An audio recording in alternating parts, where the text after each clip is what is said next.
Y con los focos... Ah, claro, el Claro, por el streaming. micro, es verdad. Y el No sé si quieres que pida a ver si tienen un micro de estos de... Lo pregunto, si tienen, pues perfecto. y claro, si lo vais en directo no me queda más remedio que hacerlo desde aquí, entonces. Pero bueno, Bueno, va, pero me muevo, da igual. bueno, te presento, empieza Sí. y yo pregunto. Vale.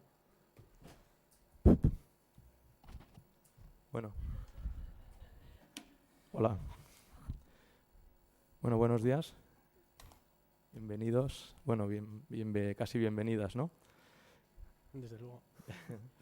Bueno, sabéis que esta es después de la inauguración de hace unas semanas con Jesús Tramullas, esa es la primera sesión presencial del curso, que bueno, ya hemos estado hablando online, digamos, estas semanas.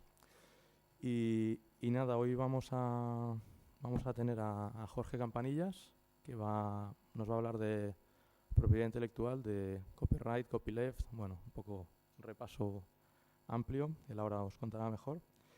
Y nada, espero que entre lo de Jorge y el módulo de Nuria Altarriba, pues que el tema este os quede sin dudas ningunas. Bueno, sabéis que por la tarde tenemos unas sesiones de 3 personas que estuvieron en el curso anterior que vienen a presentar un poco sus proyectos. Espero que eso también os vaya bien para aclararos dudas y demás, que sé que algunas tenéis pues un poco de cómo enfocarlo y demás. También os digo que en pausas, a la hora de comer y todo eso, pues bueno, os lo dije ayer en la plataforma, creo, porque ya no sé si he escrito aquí o allí. Creo que os dije que bueno, que podéis preguntar cualquier cosa durante estas pausas y demás. Si no lo dije, pues lo digo ahora. Y bueno, pues nada, simplemente esto. Os presento a Jorge, que es abogado. Es fundador de una empresa que se llama Jurismática Abogados. Y bueno, es especialista en derecho informático, ¿no? En seguridad de información, todo esto, tema de dominios, ¿verdad? Estas cosas. Y bueno, es licenciado en Derecho, máster en Derecho Informático y idea de Derecho en la empresa. No sé si me dejo algo. No me dejo nada. Bueno, pues nada, os dejo con Jorge y nada, disfrutarlo. Bueno, no hay que darle a nada, ¿no? Se oye. Muchísimas gracias, Javier, por la presentación. Por supuesto, a Arantxa y al Tabacalera y Asmoz por contar con nosotros para esta ponencia presencial, además de un tema como la propiedad intelectual. Se agradece, la verdad. Se me hace extraño, bueno, estar en un estrado así, con los focos encima, delante, pero bueno, esperemos que, por lo menos que os sea interesante, ¿no? Desde luego lo que se agradece, luego ya diré más, ¿no? Lo que se agradece es que se dé voz o que se estén planteando ahora unos sistemas de lo que vamos a hablar, unos nuevos modelos, que bueno, nuevos ya, como vais a ver, no es que sea tan nuevos, pero ahora parecen nuevos, ¿no?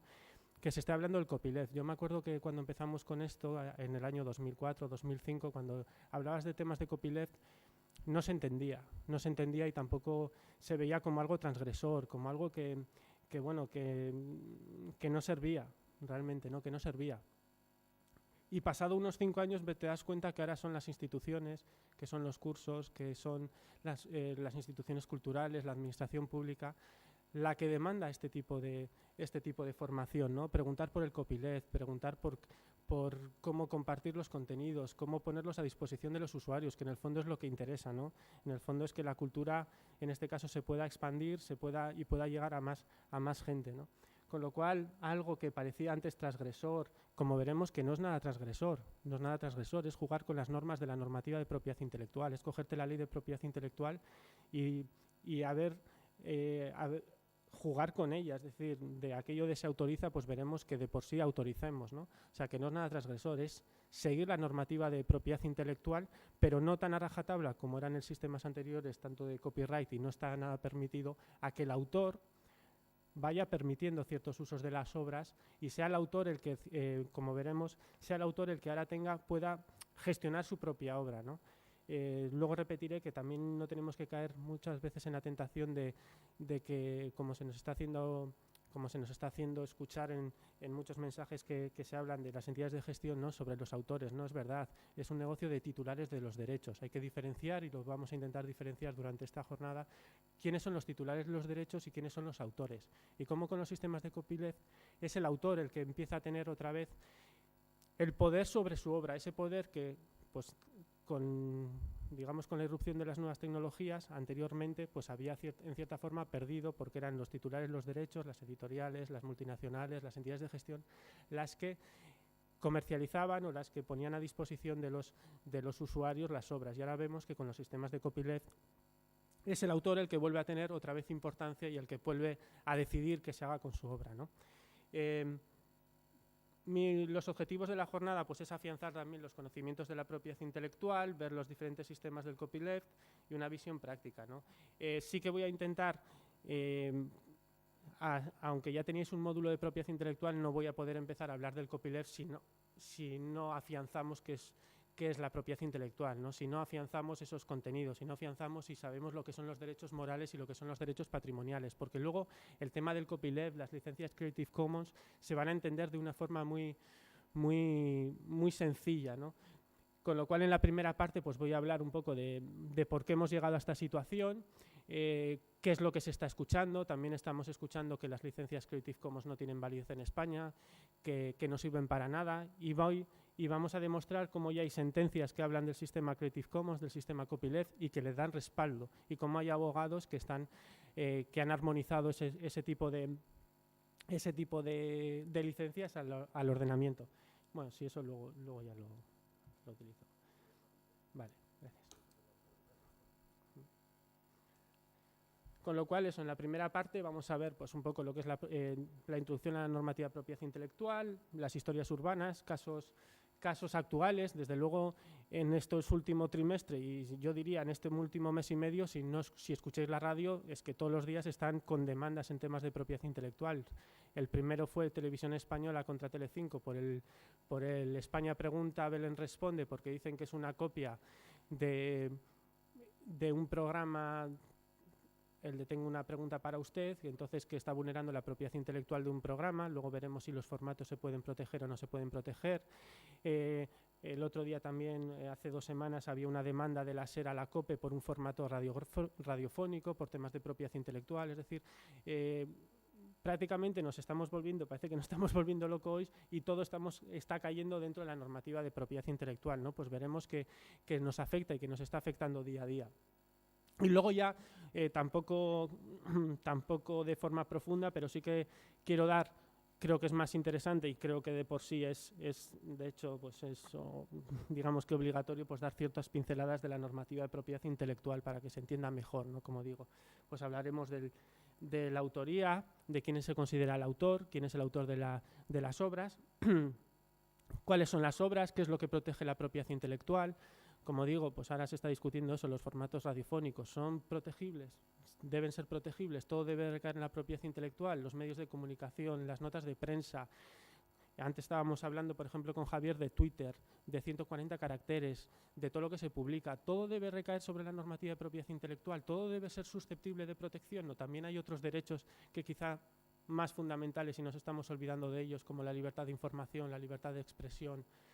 Veremos, ¿no? Veremos cuáles son las obras y cuál es la tipología de obras y qué es lo que protege la normativa de propiedad intelectual, ¿no?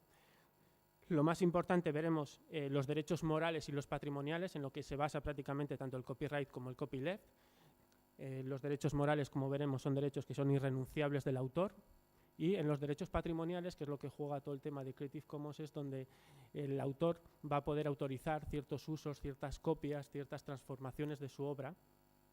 Con lo cual es interesante saber qué es lo que estamos hablando cuando se dice pues, que puedes copiar: el derecho de reproducción, el derecho de comunicación pública, el derecho de distribución, el derecho de transformación, por supuesto de pinceladas muy por lo menos para que tengáis una noción de ellas, y luego quien quiera profundizar, pues ahí tiene la normativa de propiedad intelectual, que es amplia y es extensa para poder profundizar, pero teniendo muy claros cuáles son los derechos morales del autor, que esos son irrenunciables, que siempre los va a tener. ¿Y cuáles son los derechos patrimoniales? Muchísimas de las cuestiones que están planteadas en la normativa de propiedad intelectual se van a entender muchísimo mejor. Y por supuesto que el copyleft y las licencias Creative Commons, Color Juris o las que vayan saliendo en el futuro ya no van a tener ningún tipo de complejidad, en cierta forma, y si me explico bien y se entiende, para que podáis jugar con ellas en vuestros trabajos o en vuestra vida personal. O sea, seguramente estáis aquí por vuestro trabajo, pero también igual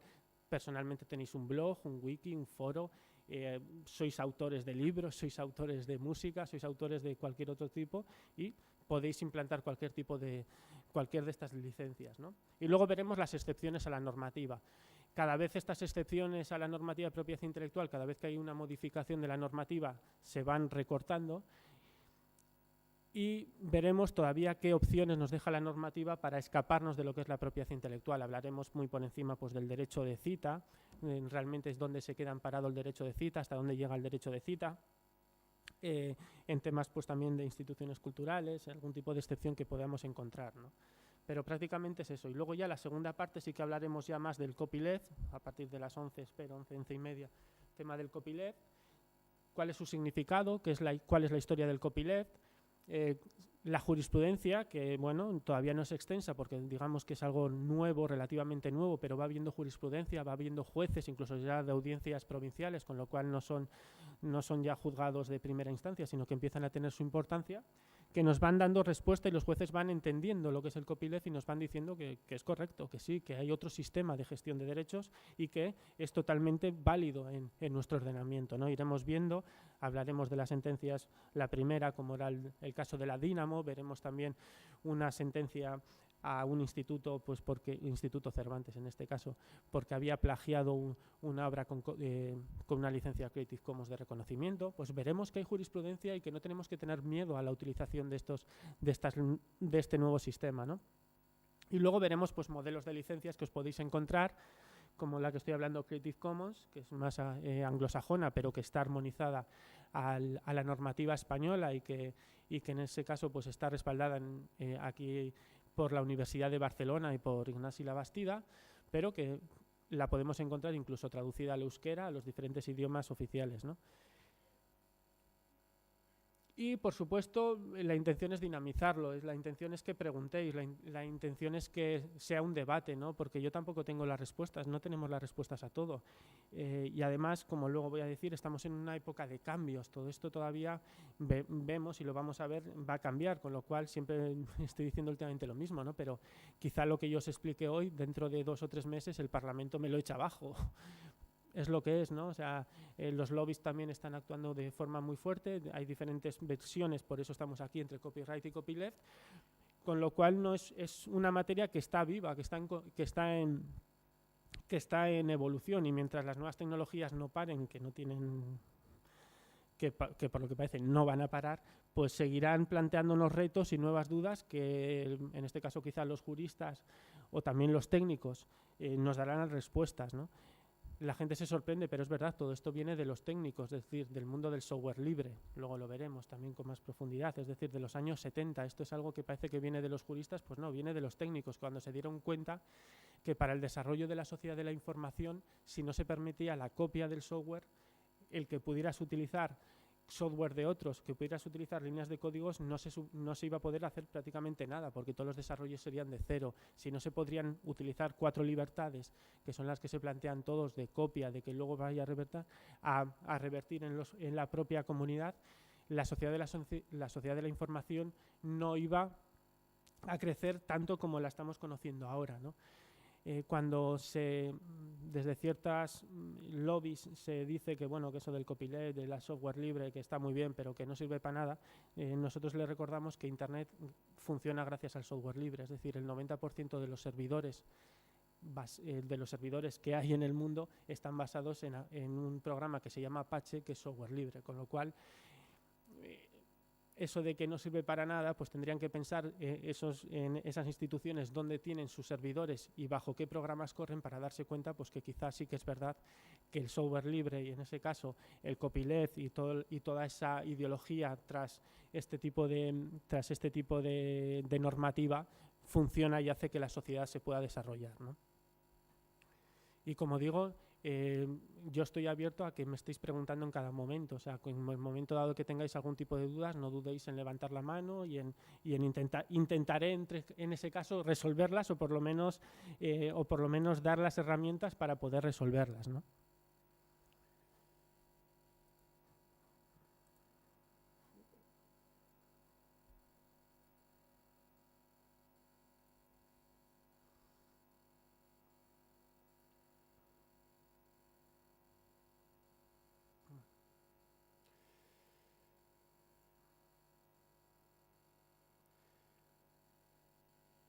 En cuanto, bueno, siempre empezando, ¿no? Siempre se hablan de esas dos, siempre se ponen los dos mismos ejemplos, ¿no? Sobre el tema de la propiedad intelectual y su regulación. Bueno, pues siempre hay dos dichos que son los que más famosos y que todo el mundo los repetimos hasta la saciedad, ¿no? Uno es el de Thomas Jefferson, en el que ya el tercer presidente de Estados Unidos empezó a decir que, bueno, que el pensamiento es algo que no podría tener en sí propiedad, ¿no? O sea, no tendría que estar bajo el objeto de la propiedad, pues porque la tenemos todos y nadie se va a poder desposeer de ella, ¿no? O la de Bernard Shaw cuando dijo aquella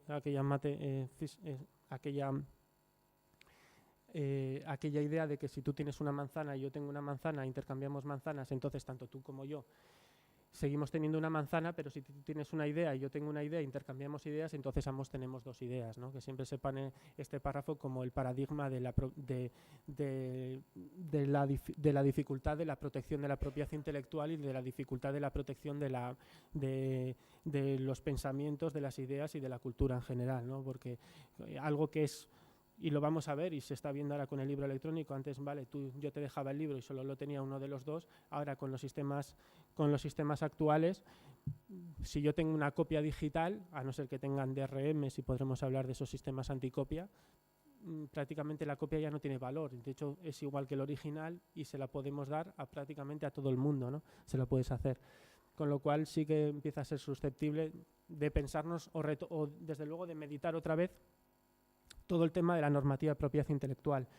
La normativa de propiedad intelectual vino pues de la aparición de la imprenta, en este caso fue la gran revolución para todo el tema de la propiedad intelectual. Hasta entonces toda la cultura estaba en manos de la cultura, digamos, o los copistas o todo el libro estaba en manos de unos pocos, y al final la imprenta lo que realizó fue una revolución. Yo creo que ahora estamos en una segunda revolución de lo que supuso aquello de la imprenta, pues ahora los sistemas informáticos suponen ya el sumum de la copia, el sumum del acceso a la información, con lo cual estamos en una segunda revolución, pero la primera de ellas fue la aparición de la imprenta, ¿no?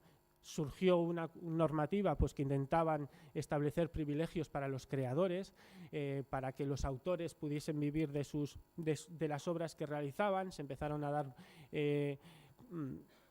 se empezaron a establecer pues, ese tipo de normativa, como el Estatuto de la Reina Ana, ya la Constitución de Estados Unidos, que fue la primera en el que estableció algunas cláusulas de copyright, digámoslo así, ¿no? De derechos sobre la propiedad creativa. Luego, en 1780 se promulgó también en Estados Unidos la primera Copyright Act, y vemos que desde que se puso el pistoletazo de salida en 1710, digamos que la normativa de propiedad intelectual se ha desarrollado muchísimo y tenemos un amplio repertorio de normativa, ¿no? Que quizá también lo que se está demandando ahora es que casi sea una normativa más global, porque también las nuevas tecnologías lo que están haciendo es que si antes los estados podían legislar de forma más atomizada sus propias reglas de propiedad intelectual, Internet vuelve a romper todo el paradigma, es decir, necesitamos una respuesta global a problemas globales. Que tú puedas bajarte una película de un servidor ruso, es que antes no podías ir, ¿no? A no ser que te fueses a Rusia, es que ahora te lo puedes bajar. Se necesita una respuesta global. Por supuesto que si no nos ponemos de acuerdo en muchos temas, pues en temas de propiedad intelectual prácticamente también vemos que es difícil, ¿no? Pero bueno, tenemos mucha normativa. En la actualidad, pues todo también basa del artículo 27 de la Declaración Universal de los Derechos Humanos, donde se establece que todas las personas tienen derecho a la protección de los intereses morales y materiales que le correspondan por razón de las producciones científicas, literarias o artísticas que sea autora.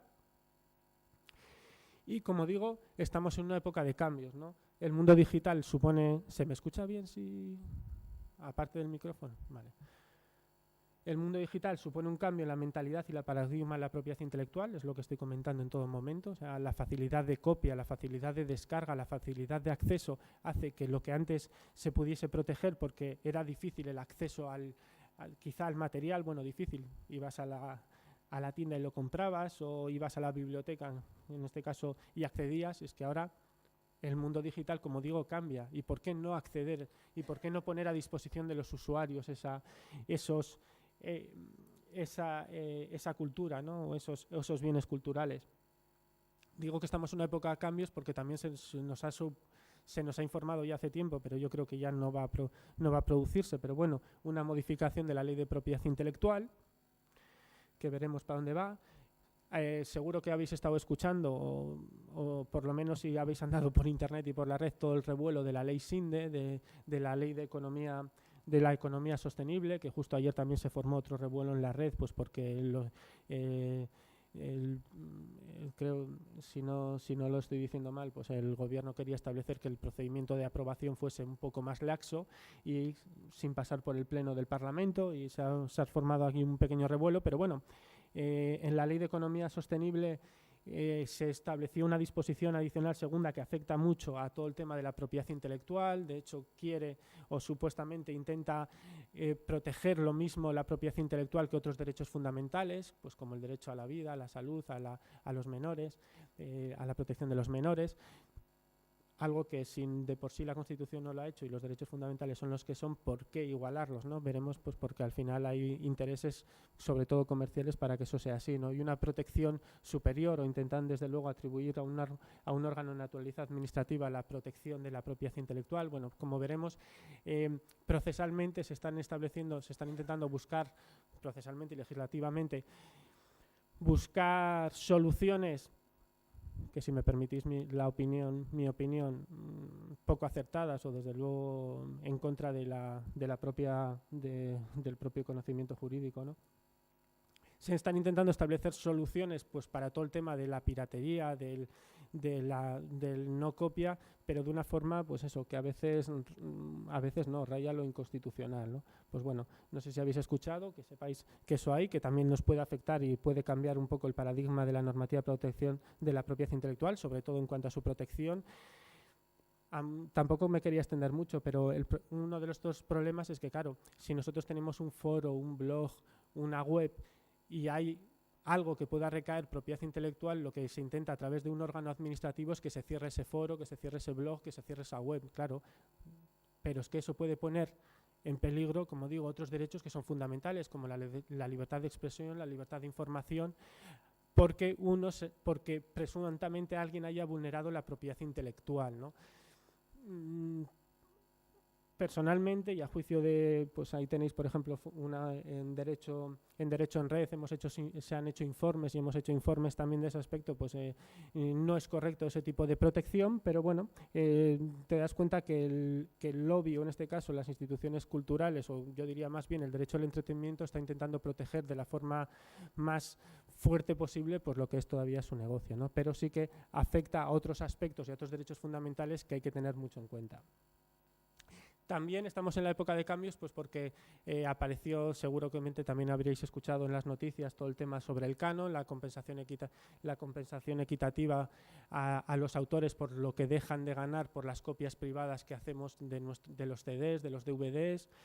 Salió, también se tiene que modificar la normativa en esos aspectos. Es verdad que la sentencia del Tribunal de la Unión Europea respalda el canon, es decir, que los usuarios tenemos la obligación de pagar ese canon cuando estamos comprando los CDs y los DVDs, pero también lo que dice la Unión Europea, la sentencia de la Unión Europea, es que si eres una empresa, una asociación, la administración, no tienes que comprar esos CDs, esos DVDs con canon. Es decir, quien tiene el derecho a la copia privada somos los usuarios, somos las personas físicas. Las personas jurídicas no tienen ese derecho a la copia privada, con lo cual no tienen por qué pagar en todos los CDs que compren, o los USBs, o todo lo que esté grabado por un canon, no tienen por qué pagarlo, ¿no? También, si me permitís la opinión, aquellos que proponen la supresión del canon, yo digo que yo estoy pensando en que creo que eso es la peor opción de todas, porque la supresión del canon supondría la supresión del derecho a la copia privada, con lo cual no podríamos hacer ni siquiera una copia privada. Me explico. Nosotros ahora nos compramos un CD, bueno, yo creo que ya quizás no tanto, pero bueno, si nos compramos un CD, un DVD y podemos hacer, como digo, y nos reconoce la normativa, esa copia privada. Podemos comprar otro CD o DVD virgen y hacer una copia. Si se suprimen el canon el canon, en el fondo lo que harían es suprimir nuestro derecho a la copia privada, con lo cual no podríamos hacer ni siquiera una copia de ello. Hay que modificar el sistema, por supuesto, porque es indiscriminado, porque además también son unas entidades de gestión las que han establecido las tasas, o bueno, no las tasas, sino lo que se paga por canon. Creo que hay que modificarlo o hay que modularlo de otras formas, pero así como tanto la supresión, yo no estoy tan de acuerdo de ello, ¿no? Pero vamos, también habrá que, se nos ha informado que se va a modificar y se va a establecer otra modificación de la normativa de propiedad intelectual por esto. Además, también todo el tema de esto del canon también afecta al copyleft, es decir, hay autores que lo que hacen ya de por sí es decir, oye, mira, es que yo quiero que me copies. Es decir, así como estamos viendo que la remuneración por la compensación equitativa es por lo que los autores están dejando de ganar por la copia que se hace de sus obras, hay autores que lo que te están diciendo con el copyleft es, dices, oye, es que yo lo que quiero es que me copies. Es decir, yo quiero que accedas, que lo descargues, que lo oigas, que lo escuches, con lo cual ellos mismos también están renunciando a esa compensación, están renunciando a ese canon. Y como vemos, la normativa lo que hace es, en este caso, aun y todo, les obliga a las entidades de gestión a que gestionen ese canon obligatorio, aunque el propio autor no lo haya querido, o de hecho el propio autor haya renunciado a ese canon, ¿no? Con lo cual la normativa de propiedad intelectual se tiene que modificar, porque hay muchos aspectos que el copyleft o las nuevas gestiones están queriendo tener esa respuesta, ¿no? O también el tema del dominio público. ¿Por qué tenemos que pagar un canon para obras que quizá están en el dominio público, que supuestamente ya no podemos hacer copias de ellas, pero a su vez, si las metemos en un CD en DVD, están generando unas nuevas remuneraciones por algo que no tiene remuneración? O sea, hay que repensar el sistema. Claro, nosotros diréis, pues darnos la solución. Tampoco la tienen los juristas, ni lo tienen, por lo que parece, tampoco los legisladores, ¿no? Pero sí que hay que repensar y hay que establecer nuevas fórmulas, pues para que sea una normativa en la que tengan cabida todos, los autores copyleft, los autores copyright y los sistemas de gestión colectiva, ¿no? Sí.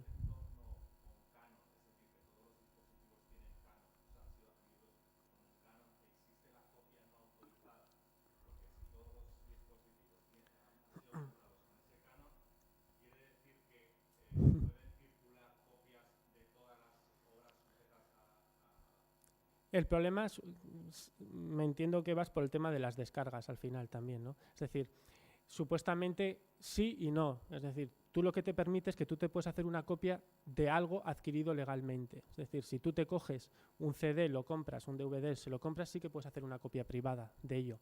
El problema es que si tú te compras, por ejemplo, en el Top Manta un CD y haces una copia privada, supuestamente es que no puedes hacerte una copia privada porque esa copia que tú has adquirido es ilícita, digamos. No es, con lo cual, no sé si eso responde a tu pregunta, pero sí que depende más de cómo has adquirido tú la obra para que tú tengas el derecho a esa copia privada de la obra. Con lo cual el canon en sí, ojo, que eso también lo quieren las entidades de gestión, no caigamos en eso, es decir, bueno, a mí me da igual, mientras todos los soportes tengan canon, pues prácticamente, y ese es el discurso que nos llegaba, estaban avalando entre comillas, la piratería. ¿Por qué? Porque lo que ellos dejaban de ganar por un aspecto lo podían estar recuperando por otros. Pero el canon en sí no es eso. El canon en sí lo que responde es a la idea de que tú puedes hacer una copia de algo lícitamente obtenido, con lo cual supuestamente no podrías hacer una copia de algo que no has obtenido lícitamente.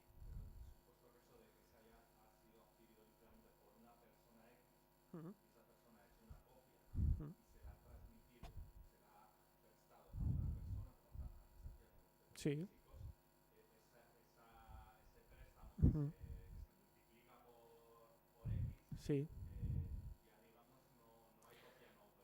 No, si está Claro, lo que pasa es que es hasta ad infinitum, ¿no? Como se dice, es decir, claro, ¿dónde está al final dónde se quedó, ¿no? Que ahí es muchos de los problemas que se han encontrado con el compartir en el Emule en estos sistemas. Cuando se pensó el sistema del canon y ahora se estaba pensando para otros temas, es decir, bueno, no se estableció allí, pero sí que estaban pensando en que como mucho pudieses hacer 5, no, empezaron con 3 copias del original, pensando en que el pensamiento era con que tú podías hacer una copia para tenerla en tu casa, otra copia para tenerla en el coche y otra copia para regalarla a tu novia, a tu novio, a tus amigos.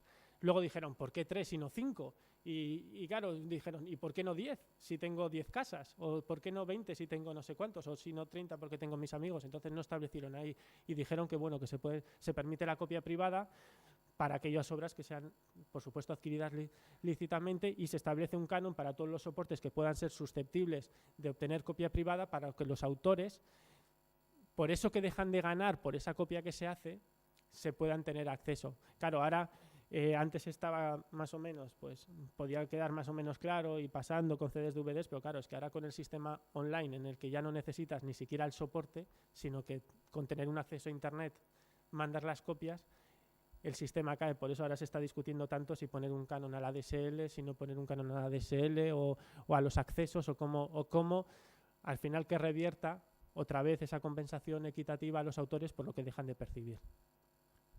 ¿Sí?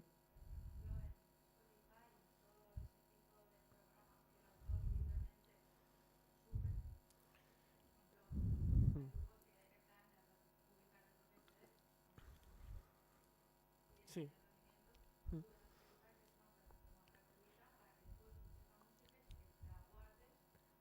Bueno, Spotify, es que estaba pensando, Spotify no es tan así. Spotify sí que es, digamos, como una radio más online, es decir, ellos sí, pero ellos sí que pagan royalties a las entidades de gestión por la comunicación pública de las obras, Spotify como empresa.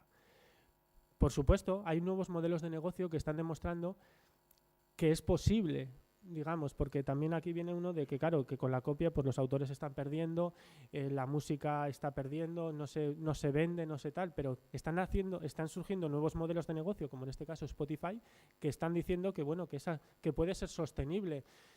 Por ahora ellos dicen que tienen pérdidas en España, en otros países están teniendo beneficios, con lo cual están surgiendo nuevos modelos de negocio. Luego veremos más adelante, ¿no? También hay una página web como Jamendo, que son recopilatorios de música copyleft, de autores que de por sí están diciendo que, oye, descárgate mi música, utiliza mi música. Veremos luego si con fines comerciales o sin fines comerciales. Es decir, van surgiendo nuevos modelos de negocio. Ahora, claro, nadie tiene, ya me gustaría a mí tener una buena idea de negocio para encarrilar todo ello, ¿no? Van surgiendo, seguramente surgirán, y si, pues eso, hace 5 años nadie conocía Facebook, Facebook ha revolucionado, hace poco nadie conocía Spotify, todo el mundo ahora pues tenemos más o menos Spotify, seguro que el año que viene o en 2 años saldrán nuevos modelos que dirán, bueno, pues si es que es verdad, con la copia y con la copyleft y con la posibilidad de acceso se pueden hacer negocios.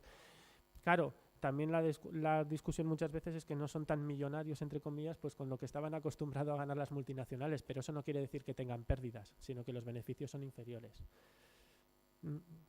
¿Sí?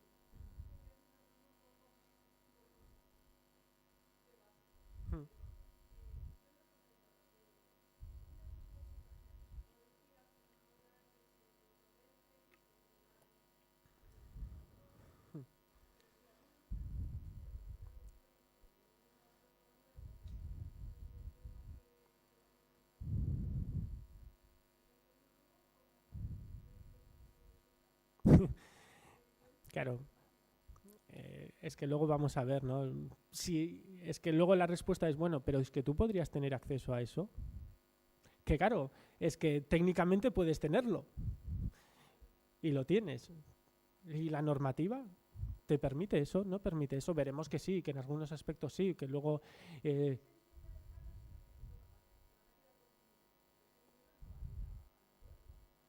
Bueno, las entidades de gestión luego tienen sus propias reglas de distribución. Claro, una de las críticas que se hace a las entidades de gestión es que luego no queda bien claro cómo se hace ese reparto entre los propios autores. Eso ya es de su... Y que hay una normativa que les avala hacer eso, pero claro, una de las modificaciones que tiene que hacerse de todo este sistema es decir, bueno, venga, usted administración no puede cerrar los ojos, Ministerio de Cultura no puede cerrar los ojos y que sea una entidad privada la que esté gestionando esto, sino que, oiga usted, asegúrese de que esos autores reciben lo que se supone que se están diciendo. Claro, pues ellos dicen que sí y los autores de las entidades de gestión pues estarán contentos con ellos, ¿no? No lo sabemos, no sabemos tampoco. Sí que se hace y sí que se reparte. Ahora, ¿cómo? No sé si he respondido en algo tu pregunta, me parece que con la misma, ¿no?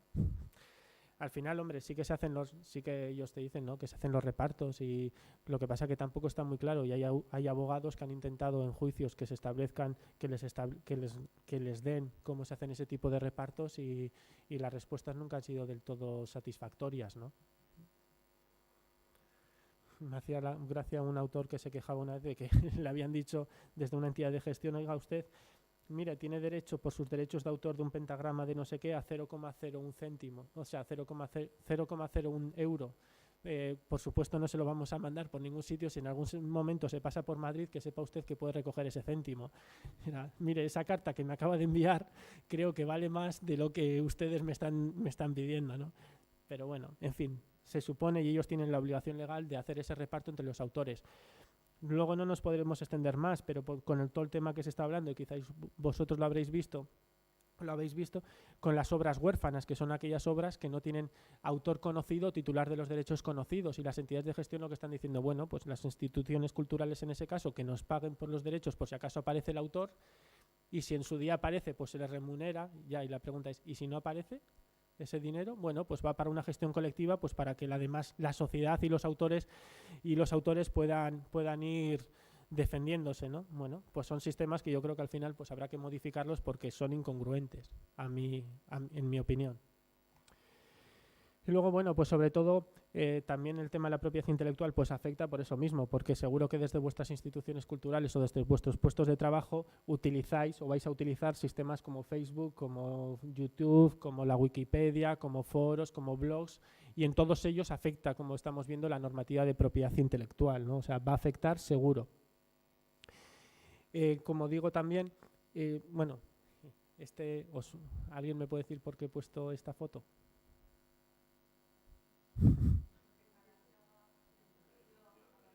Sí. Este también para mí es un caso, o sea, es un caso ya excepcional, ¿no? Es un caso de decir, bueno, es que la propiedad intelectual ha llegado a todo. Este caso es el puente de Subisuri, en donde el ayuntamiento quiso hacer un puente y se lo encargó a Calatrava. Tuvieron sus más y sus menos, no, si algunos de Bilbao sabrán los problemas que tiene de cruzarlo, y el ayuntamiento de Bilbao quiso hacer una modificación, pero claro, no contó con Calatrava, sino contó con otro arquitecto, creo que japonés y tal, y no solo hizo una modificación, bueno, hizo una modificación del puente justo en la parte que no se ve la foto, pero hizo una modificación del puente y además pues lo unió con otro edificio, ¿no? Claro, los abogados de Calatrava y Calatrava demandó al Ayuntamiento de Bilbao por, como luego veremos, por su vulneración de su derecho moral a la integridad de la obra. Como veremos, el autor tiene el derecho moral a que su obra no se modifique o no se haga sin el consentimiento del autor, ¿no? Claro, primero había que pensarse, o sea, un puente es algo susceptible de protección por propiedad intelectual, porque todos estaríamos pensando que, bueno, que un puente puede ser protegible por otras formas, otros aspectos, pero por propiedad intelectual. Es decir, un edificio, un puente, algo. Pues sí, como luego veremos, las obras susceptibles son también las obras arquitectónicas, ¿no? El juzgado de primera instancia dijo que sí, que un puente es susceptible de protección, como veremos, porque es una obra susceptible de protección, pero dijo que en este caso pues había un bien mayor protegido, que es el servicio público, y que un puente tiene que ser de un acceso para que la gente pase de un lado a otro, y que por eso no había que ningún tipo de indemnización al autor, ¿no? Por supuesto que los abogados de Calatrava recurrieron, y en segunda instancia el juez pues dijo lo que tenía que a nuestro juicio decir, que si eso es una obra susceptible de protección, pues tal como establece la normativa, si se ha vulnerado un derecho moral de un autor, que en este caso es una modificación sin su consentimiento de una obra, pues cabe indemnizar al autor, cabe indemnizar a Calatrava. Y también, en cierta forma, si me lo permitís, da un pequeño toque a los ayuntamientos diciendo, oye, si usted lo que quiere es tener una obra de arte en su ciudad, aténgase a las consecuencias, es decir, aténgase a que si eso va a jugar con unas reglas de propiedad intelectual y si usted lo que quiere es un puente, pues hay miles de puentes, hay miles de puentes que no son originales porque son hechos por otros que quizá no entraría dentro de la normativa de propiedad intelectual por la originalidad de la obra y por otros aspectos, ¿no? Eso también es interesante, pues eso mismo, si usted lo que quiere es una obra de arte en su ciudad o por lo menos ha elegido un arquitecto porque es reconocido en ciertos aspectos, porque tal, se atiene a esas reglas y no le quedó más remedio que indemnizar, ¿no? Que en ese caso pues el servicio público no podía estar amparado si hay una normativa que te dice que indemnices al autor. Pero eso es el paradigma de que al final por propiedad intelectual prácticamente todo lo que podemos estar pensando puede estar recayendo por propiedad intelectual, aunque nosotros lo que queremos también decir es, bueno, y es que todo tiene que estar recaído sobre ello. Una nota de prensa debe ser susceptible de protección, es decir, si una nota de prensa de por sí, como en vuestro trabajo queréis hacer notas de prensa, lo que queréis es que se envíe, que se conozca. Bueno, pues veremos que los artículos periodísticos en eso también si son originales, pues también son susceptibles de protección, ¿no? Pero quizá un exceso de protección lo que va a hacer es que, una de dos, un exceso de protección puede hacer que al final sí todo se proteja, pero también que no funcione el sistema o que al final el sistema se tenga que modificar porque todo es demasiado protegido, ¿no? Luego eso digo, diferentes formatos y luego bastantes leyendas urbanas que se van escuchando en internet, ¿no? Sobre si en internet se puede copiar todo. Ya veremos pues como en internet hay cosas gracias al copyleft que se van a poder coger o que no se van a poder coger, que siempre tienen autor, porque aunque si no dicen absolutamente nada, tenemos que ser conscientes que hay un copyright, con lo cual mejor no cogerlo, porque lo que quieren decir es que están todos los derechos reservados. Que Internet es el oeste, que en Internet se puede hacer, si tú cuelgas una fotografía, pues prácticamente puede pasar de todo, veremos que puede que sí o puede que no. También que las licencias, como vemos, pues se escucha, ¿no? Que las licencias Creative Commons no sirven para nada, pues como veremos no es cierto, sí que sirven y que hay jurisprudencia en ese caso que avalan su uso y que no tienen validez en España, pues tampoco es cierto, pues porque como veremos están armonizadas a la normativa de propiedad intelectual y tienen validez, ¿no? Pero se van escuchando. Y en cuanto ya quizá pues un repaso un poco amplio sobre ciertos aspectos relacionados para poner sobre todo pues, poner los detalles para lo que estamos hablando, ¿no? O sea, para ver a dónde nos encaminamos y a qué es lo que dice la normativa de propiedad intelectual. Es decir, ¿no? Mi intención en esa primera parte es encauzar o ver pues qué es susceptible, qué no es susceptible, si eso está en el día a día, si el canon, si el SINDE, si otros aspectos, y luego ya detallar qué es lo que nos dice la normativa, ¿no? Para que veremos que es una normativa que está pensando para el mundo analógico, no para el mundo digital, y que la modificación y que todo está pensando para un mundo analógico y que las modificaciones tienen que ver pues porque el mundo digital no es que ya sea el futuro, es que el mundo digital está aquí y hay que darle una respuesta, ¿no? En cuanto a la normativa en materia de propiedad intelectual, hay, como digo, es amplísima, hay muchísima, como vemos viene desde 1700 o anteriores y se van dictando muchas directivas, ¿no? Lo más importante pues es el convenio de Berna, que es un tratado internacional en el que intenta armonizar por la normativa de muchos países, que se ha ido modificando y que se han ido adhiriendo diferentes países, y es donde pues digamos el tronco principal de lo que es la normativa de propiedad intelectual. Y luego dentro de la Unión Europea pues se han ido publicando un montón también directivas pues para armonizar todo el sistema de propiedad intelectual dentro de la Unión Europea, y ahí tenemos pues la Directiva 2004/48 del Parlamento Europeo relativa respecto a los derechos de propiedad intelectual, la Directiva 2001 de armonización de determinados aspectos de los derechos de autor y derechos afines a los derechos de autor. Y en este caso pues la más importante, la que nos afecta a nosotros y a la que ya me voy a hacer referencia desde ahora, es la Ley 23/2006, que es la que modifica el Real Decreto Legislativo 1/1996, con ese título tan largo, ¿no? Por el que se aprueba el texto refundido de la Ley de Propiedad Intelectual, en el fondo la normativa de propiedad intelectual. El Real Decreto Legislativo es del 1/96, con lo cual que siempre que vayáis a buscar la normativa lo que tenéis que hacer es buscar el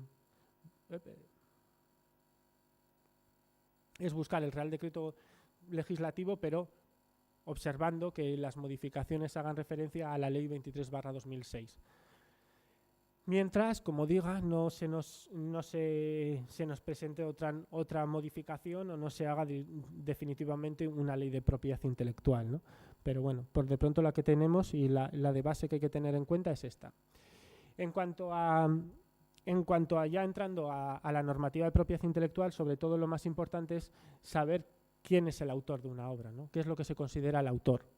El autor es la persona natural que crea alguna obra literaria, artística o científica, con lo cual autores podemos ser cualquiera de nosotros que está aquí, por el simple hecho de haber escrito un libro, quien se atreva, o haber escrito un post en un blog, o haber escrito cualquier cosa, o haber hecho una fotografía, aunque luego veremos que puede haber unas diferencias entre las fotografías y las meras fotografías. Por mucho que pensemos, las fotografías de nuestras vacaciones no son obras de arte, aunque algunas sean dignas de protección, no son obras de arte, pero también tienen cierta protección. Pero en el fondo lo que quiere decir es que cualquiera es autor, es decir, solo con haber escrito o haber hecho un garabato en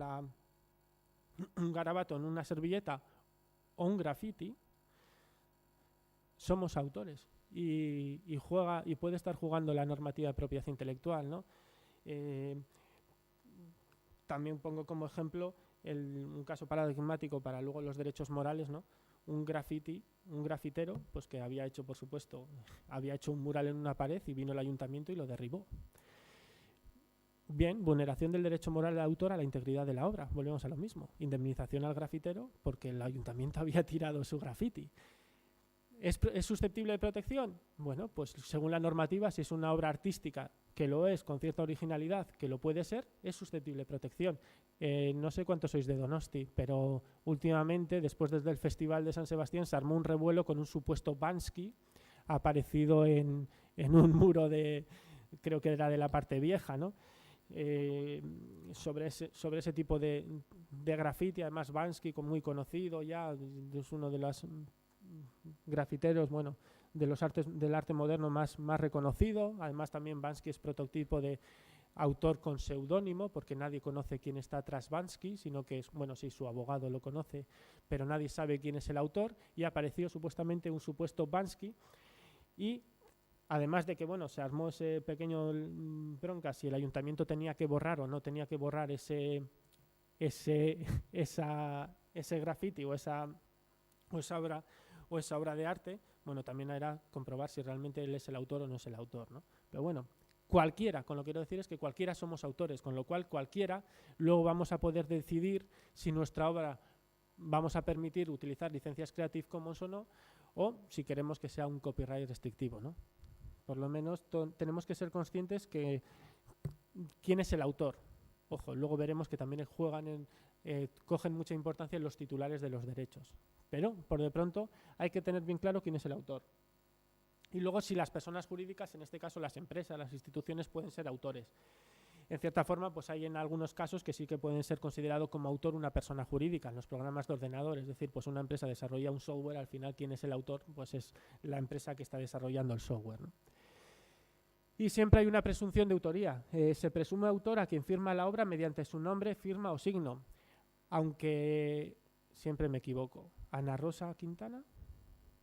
Aunque Ana Rosa Quintana se demuestre, esto está grabado, se demuestre que ha plagiado un libro y que encima ese libro pues había un negro, el autor del libro, supuestamente, ¿quién es? Es quien firma la obra mediante su nombre, firma o signo, es decir, el autor de esa obra, hasta que aparezca, que seguramente no aparecerá, quién es el que le ha escrito el libro, supuestamente el autor siempre es el que lo firma, ¿no?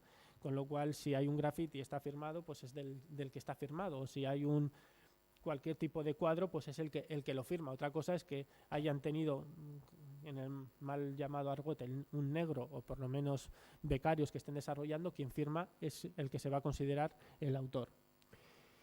Y también tiene la opción del autor, bueno, de divulgar de forma anónima o bajo seudónimo. Ejercicio de los derechos, quien la divulga con consentimiento del autor, ¿no? Es decir, como hemos visto, pues en el caso de Banksy también puede ser bajo un seudónimo, no tiene por qué ser bajo su nombre. De hecho, está claro que en la cultura, en la literatura, muchísimos autores son bajo seudónimo o bajo nombres supuestamente ficticios o falsos, ¿no? Así que se pueden hacer de forma anónima o bajo seudónimo. Y, por supuesto, es vital diferenciar entre autor y titular de los derechos, porque no siempre recaen en la misma persona.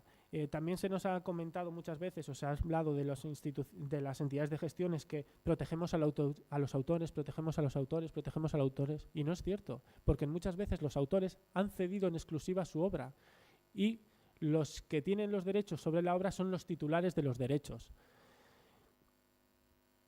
Me explico, es decir, tú has podido escribir, bueno, este libro no, has podido escribir un libro, has firmado un contrato con la editorial y quien tiene todos los derechos sobre el libro es la editorial. El autor sí va a como veremos, tendrá su derecho moral a que se reconozca, pero quien va a decidir qué se puede hacer con su obra y qué no, y cómo comercializarla, va a ser, en este caso, la editorial o la discográfica o quien esté gestionando los derechos. Es decir, hay que diferenciar mucho el autor de los titulares de los derechos y en muchos casos tenemos que ser conscientes que el autor es que no para nada tiene su obra, el control de su obra, sino que son los titulares de los derechos los que tienen el control de su obra.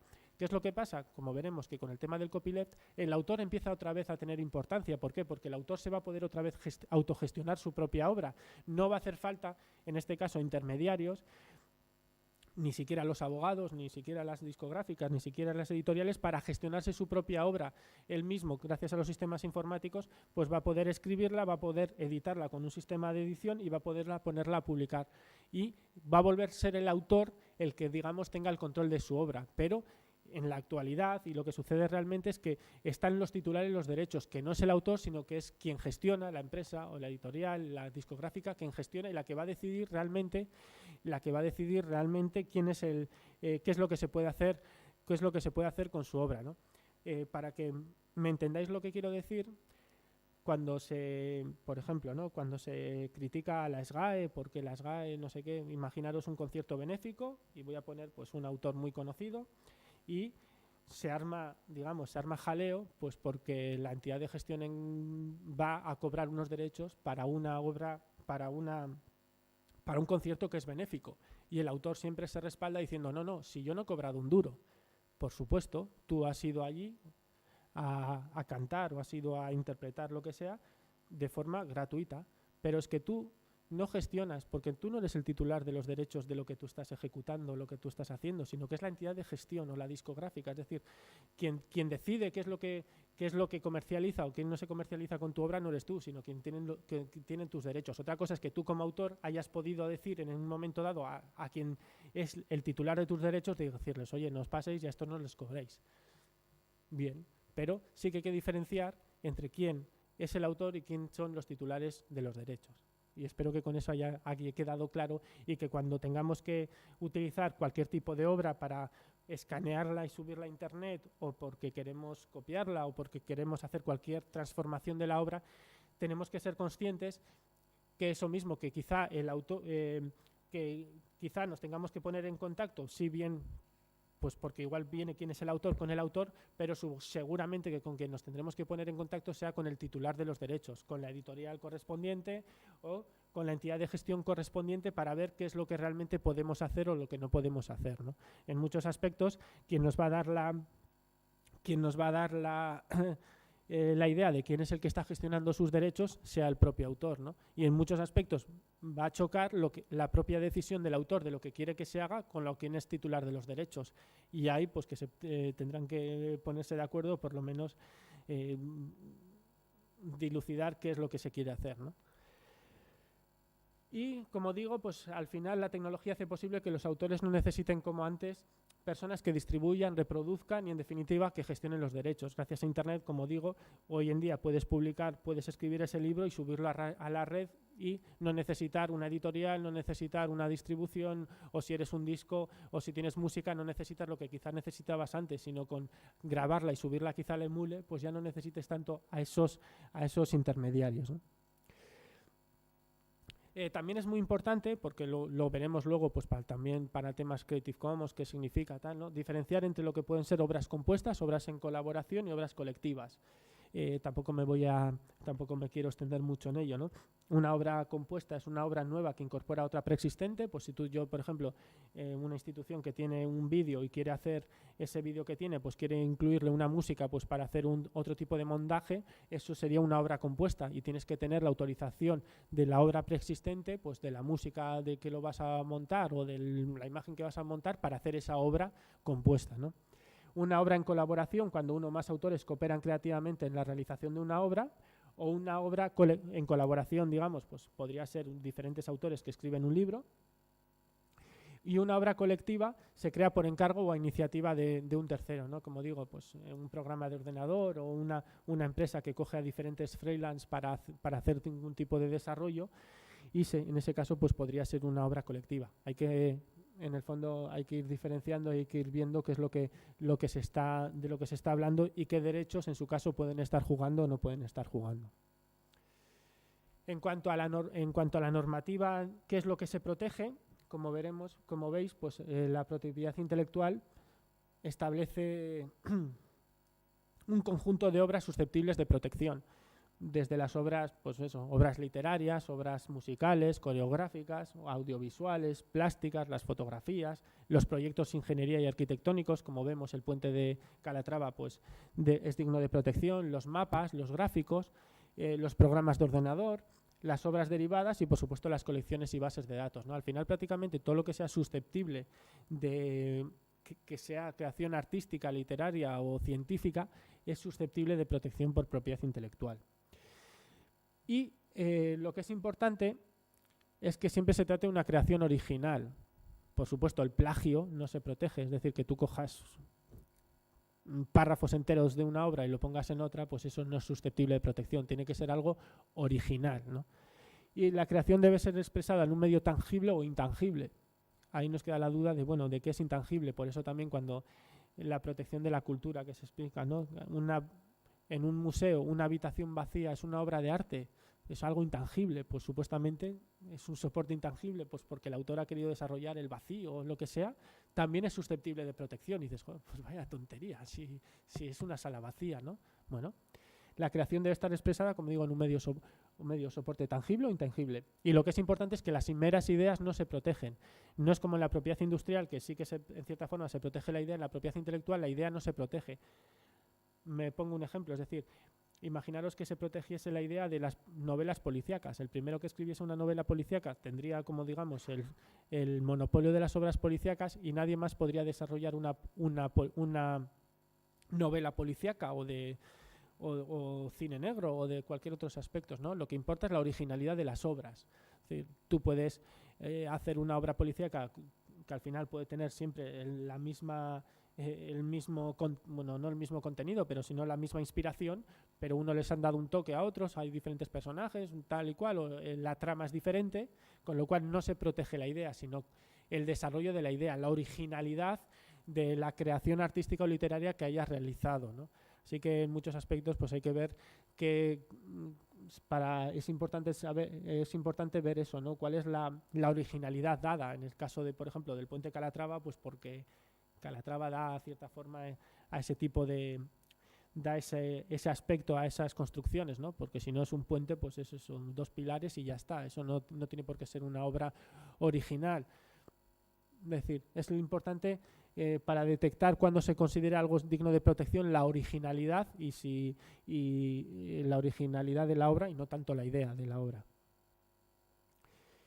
Y luego es importante diferenciar las obras originales de las obras derivadas, es decir, como hemos visto, las obras derivadas pues pueden ser obras compuestas, es decir, cojo una obra original, cojo un libro o cojo una película y hago la segunda parte, o cojo una música existente y le añado el bajo y eso es una obra derivada.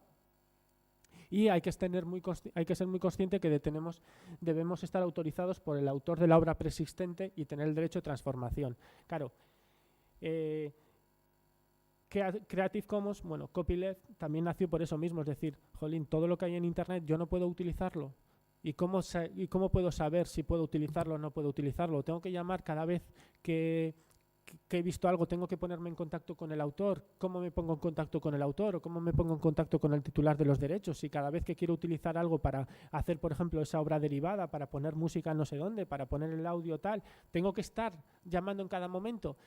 Pues le dieron la vuelta y dijeron, no, pues mira, vamos a establecer un tipo de licencias donde el autor ya de por sí, sin que le tengas que llamar, te diga que se pueden permitir esos usos o que no se van a permitir esos usos, porque si no al final sería prácticamente imposible utilizar ningún tipo de obra por los problemas que tendríamos de ponernos en contacto con él, ¿no? Quizá ahora ya con el mundo tecnológico pues no sea tanto problema, pero hace unos años todavía era un grave problema. Así que tenemos que ser conscientes que cualquier obra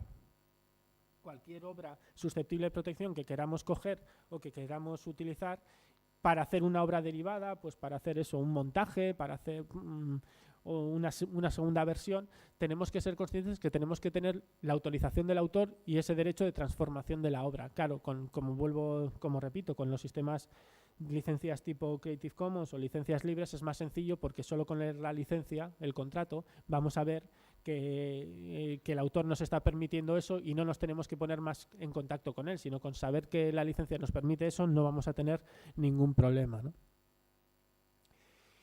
Y visto lo que es lo que protege, qué es lo que no protege, qué es lo que no es susceptible de protección, es decir, qué obras no tienen por qué ser protegibles por propiedad intelectual. Y la única excepción lo único que excluye la normativa es a lo que estoy hablando yo hoy, la normativa en sí. Todo lo que sean leyes, jurisprudencia, aunque bueno, ahora hay una discusión sobre ello, la normativa y todo lo que sean resoluciones y tal no es susceptible de protección, pero en cambio, si por ejemplo este libro, que si no lo veis es la normativa de propiedad intelectual, si vas a su página 2, te dice, no está permitida la reproducción total o parcial de este libro, ni su tratamiento informático, ni la transmisión de ninguna forma a cualquier medio, ya sea electrónico, mecánico, por fotocopia, por registro u otros métodos, ni su préstamo, alquiler o sea, es decir, no puedo hacer nada con este libro. Pues se supone, según esto, es que se excluye de protección. Es decir, si la normativa es esto, ¿cómo que no puedo copiar esto, no? Bien, vale. Sí que el objetivo, lo de dentro es dominio público, pero la edición de la obra es la que está protegida. Nadie te quita para que vayas al boletín oficial o que vayas a otro sitio para que lo utilices o que cojas y utilices el artículo en sí, ¿no? Lo que no se te permite es, digamos, lo que se protege es la edición de la obra, no el contenido de la obra. Pero bueno, viendo este tipo de curiosidades que genera la propia normativa, lo único que se excluye de protección que dice la propia ley son las disposiciones legales o reglamentarias, con lo cual todo lo demás puede ser susceptible de protección. Así que pensar en todo lo que puede estar recayendo sobre protección en propiedad intelectual y los problemas que ellos nos generan. ¿Hasta aquí vamos bien? ¿Alguna pregunta? Vale. Y como digo, lo más importante y es el punto primordial para diferenciar, para comprender el tema de Creative Commons o el tema copyleft o el tema de las licencias es la diferencia entre los derechos morales y los derechos patrimoniales, ¿no? Los derechos morales son irrenunciables, inalienables, mientras que los derechos patrimoniales son los que son transmisibles. Es decir, los derechos morales, por el simple hecho de ser autor, te van a proteger siempre y están siempre contigo. Nunca los vas a poder ceder por contrato ni por nada. Es decir, si tú eres el autor de la obra, siempre se te va a reconocer como autor de la obra y se tiene que reconocerte como autor de la obra. Y tú eres digamos, en primera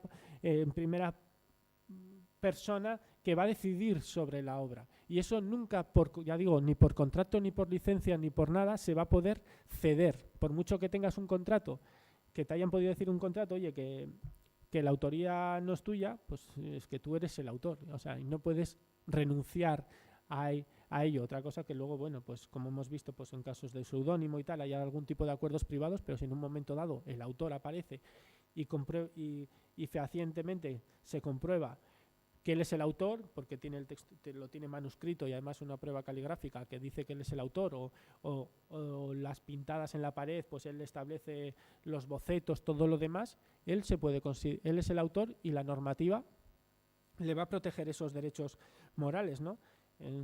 Por supuesto, en estos coge mucha importancia con temas de plagio. comprobar quién es el autor, que demuestre quién es el autor, ¿no? Y aquí sí que empiezan a tener mucha importancia todos los temas de protección o de registro, tanto el registro de la propiedad intelectual, los sistemas privados que van surgiendo, o marcas de agua, o irte al notario, o sea, diferentes sistemas que te vas a ir protegiendo para que tú en un momento dado, si alguien duda de la autoría de tu obra, tú puedas demostrar que tú eres el verdadero autor de la obra, ¿no? Pero sobre todo hay que diferenciar eso, que son irrenunciables, imprescriptibles y inalienables. Es decir, imprescriptibles, que tú siempre vas a ser el autor de la obra. Mozart seguirá siendo el autor de su obra durante miles de años. Nadie va a poder decir que esa canción no es de Mozart o que alguien le va a poder cambiar que la autoría es tal. Bueno, a no ser que se demuestre, por supuesto, que en un momento dado algo que era considerado de Mozart no era de Mozart, ¿no? Pero que es imprescriptible, es decir, al final, por el tiempo de los tiempos, y aunque esté en dominio público, siempre se va a reconocer que esa obra es de Mozart, de Bach, de Cervantes o de quien sea. Y no puede, como digo, no puede desprenderse de ellos mediante contrato de manera anticipada, no se va a poder desprender. Y comprende los siguientes derechos: de divulgación, es decir, el autor es el que decide si divulgar o no la obra, si esa obra la dejas bajo un cajón, o si le das al clic y la publicas, eres tú como autor el que va a decidir qué es lo que quieres hacer, o si se la das a la editorial, o si se la das a la discográfica que sea, tú eres como autor, tú eres el que decide si divulgar o no divulgar la obra.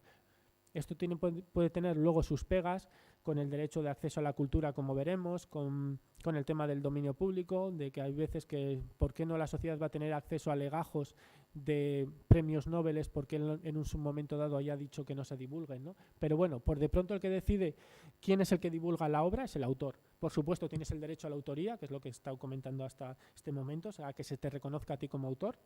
Tienes el derecho a la integridad de la obra, que es lo que hemos visto, pues a que no te tiren el mural, si eres el grafitero, a que no te modifiquen un aspecto de lo que eres, a que nadie coja tu música y la descuartice, entre comillas, como veremos. El derecho a modificación, también tienes el derecho a permitir o no la modificación de esa obra. La retirada del comercio, en este aspecto, por supuesto, si pagas a los titulares los derechos, imaginaros que tú eres un autor que en un momento dado escribiste un libro, cediste los derechos a la editorial y en un momento dado quieres que se retire del comercio, pues porque tu ideología ha cambiado o porque no te gusta lo que se ha pedido, por supuesto que puedes retirarlo, por supuesto también indemnizando al titular de los derechos, ¿no? Pero ese es un derecho que te asiste. Y también tienes el derecho de acceso al ejemplar único, también por supuestamente, en su caso, indemnizando a quien es el propietario o el poseedor de la obra. Imagínate que has hecho un cuadro buenísimo y lo tienen en una casa privada, bueno, pues el derecho de acceso al ejemplar único te diría que vale, que puedes acceder, pero supuestamente tendrás que pagar a esa persona para que te deje entrar y de forma menos dolosa posible para la otra persona, ¿no? Pero bueno, la verdad es que de acceso al ejemplar único todavía no he tenido constancia, seguro que existe alguna sentencia que lo permita, pero está ahí. De retirada del comercio sí que ha habido en algún caso pues que el autor haya decidido que en un momento dado no quiere que existan más copias en el comercio y lo retire, pero bueno, siempre que indemnice al titular de los derechos, que en muchos casos yo creo que no se produce porque las indemnizaciones que se piden son altas, pues tienen estos derechos que les asisten. Y una vez conocidos cuáles son los derechos morales que juegan siempre, entran los derechos patrimoniales, y aquí es la clave de todo el sistema copyright y copyleft. Esta es la clave, es decir, como hemos visto, esos derechos van a ser tuyos, ya seas autor copyleft, copyright o incluso en dominio público. Esos derechos, el de reconocimiento, esos derechos son inalienables, son tuyos, pero los derechos patrimoniales son los que se juegan, son los que se cambian, como los cromos, digamos, ¿no? O son los que el autor comercializa y son al final el meollo de la cuestión, porque es donde está jugando, digamos, el sistema patrimonial, es decir, el dinero y el negocio, ¿no? del tema de la propiedad intelectual. Y en estos, como estamos viendo, son renunciables y son transmisibles. Es el autor, es verdad que es el autor quien debe autorizar su explotación. Lo primero que hace es firmar con la discográfica o con la editorial, lo primero que haces es ceder estos derechos. Normalmente, si miráis algún tipo de contratos y podemos verlos, cedes en exclusiva los derechos, es decir, con lo cual ya estás cediendo absolutamente todos los derechos como autor. Una vez que tú lo has autorizado, ya la obra, digamos, sí, se te van a reconocer los derechos morales, pero los derechos patrimoniales de esa obra pertenecerán a los titulares de los derechos. Se pueden ceder todos los derechos o alguno de ellos. El sistema Creative Commons Copyleft juega con esta cesión de algunos derechos. Te cedo que el derecho de reproducción, que hagas copias, el de la comunicación pública, pero no el de la transformación. Veremos cómo se juegan. Normalmente con el sistema de copyright se cedían todos los derechos al titular de los derechos para que el titular de los derechos pudiese hacer lo que quiera con la obra, entre comillas, distribuirla, copiarla, comunicarla, transformarla. Pero lo que te dice la normativa es que tú puedes ceder algunos o no. O puedes ceder solo uno, el de reproducción, hacer copias, pero no el de distribución, como veremos. Y aquí es el meollo de la cuestión del sistema Creative Commons o del sistema copyleft. Es decir, ojo, ¿por qué voy a ceder? ¿Por qué estamos acostumbrados a que el autor ceda todos los derechos de golpe a un titular de los derechos? No, pues que el autor ceda lo que le interesa en cada momento y que los usuarios y los titulares y las empresas y tal sepan qué es lo que quiere que se haga el autor con esa obra. Olvidémonos de todos los derechos están cedidos y veremos que algunos están cedidos y otros no están cedidos. Esto que parece tan sencillo, claro, luego se va complicando, ¿no? Pero la base, digamos, el meollo de la cuestión del sistema copyright-copyleft está aquí, en esta cesión o no de algunos derechos. Y lo que te exige la normativa es que esa cesión de derechos siempre esté por escrito. Siempre, es decir, no hay una cesión, porque al final son problemas probatorios, ¿no? De cuándo, de qué es lo que me has dicho o no me has dicho. Así por eso siempre tiene que estar apareciendo todo lo que se cede o lo que no se cede en una licencia, que en el fondo una licencia no es más que un contrato, pero bueno, la terminología hace que nos lo hayamos hablado de licencias o autorizaciones, pero en el fondo se pueden considerar que son como contratos. Luego hay una discusión de lo que puede ser o no puede ser considerado contrato, pero por de pronto lo que te exige la normativa es que siempre esté escrito. Por eso siempre, en todos, antes de utilizar una obra, tenemos que observar eso mismo, ¿no? El aviso legal, esa letra pequeña que solo nos lo leemos en muchos casos los abogados y a veces ni eso, ¿no? Tenemos que ver por escrito qué es lo que quiere, en este caso la editorial, pues eso, que no nos permite ni la copia ni absolutamente nada con este libro. Siempre tiene que estar por escrito, por eso tenemos que mirar esas, como veremos luego, ese recuadrito Creative Commons, qué es lo que nos dice, ese texto qué es lo que nos dice, claro, y en muchísimos aspectos tenemos que ser conscientes que si no se nos dice nada, es que no nos ha cedido nada, con lo cual que no se nos ha cedido nada o que todos los derechos están reservados, que no podemos hacer absolutamente nada con la obra, porque como te exige que esté todo por escrito, si no hay nada, se va a considerar que no tenemos absolutamente nada cedido, ¿no? Y lo que es importantísimo también, es sobre los límites temporales o territoriales. Si no dices nada, se considera que el autor te cede la utilización de la obra como máximo para 5 años y en el ámbito territorial del país en el que te encuentres.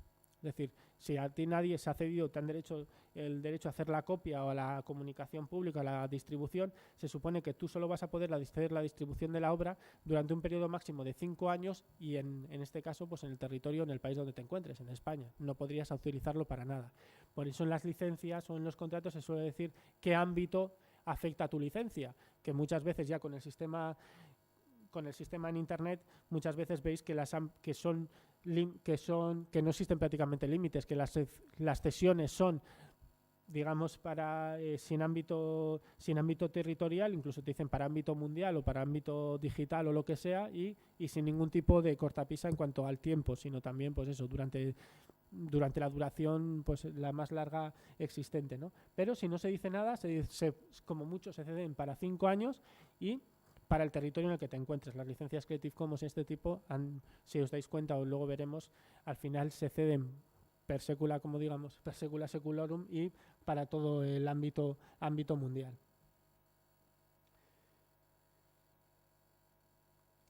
Y también es muy importante, como ya he comentado también antes, si la cesión es en exclusiva o no es en exclusiva.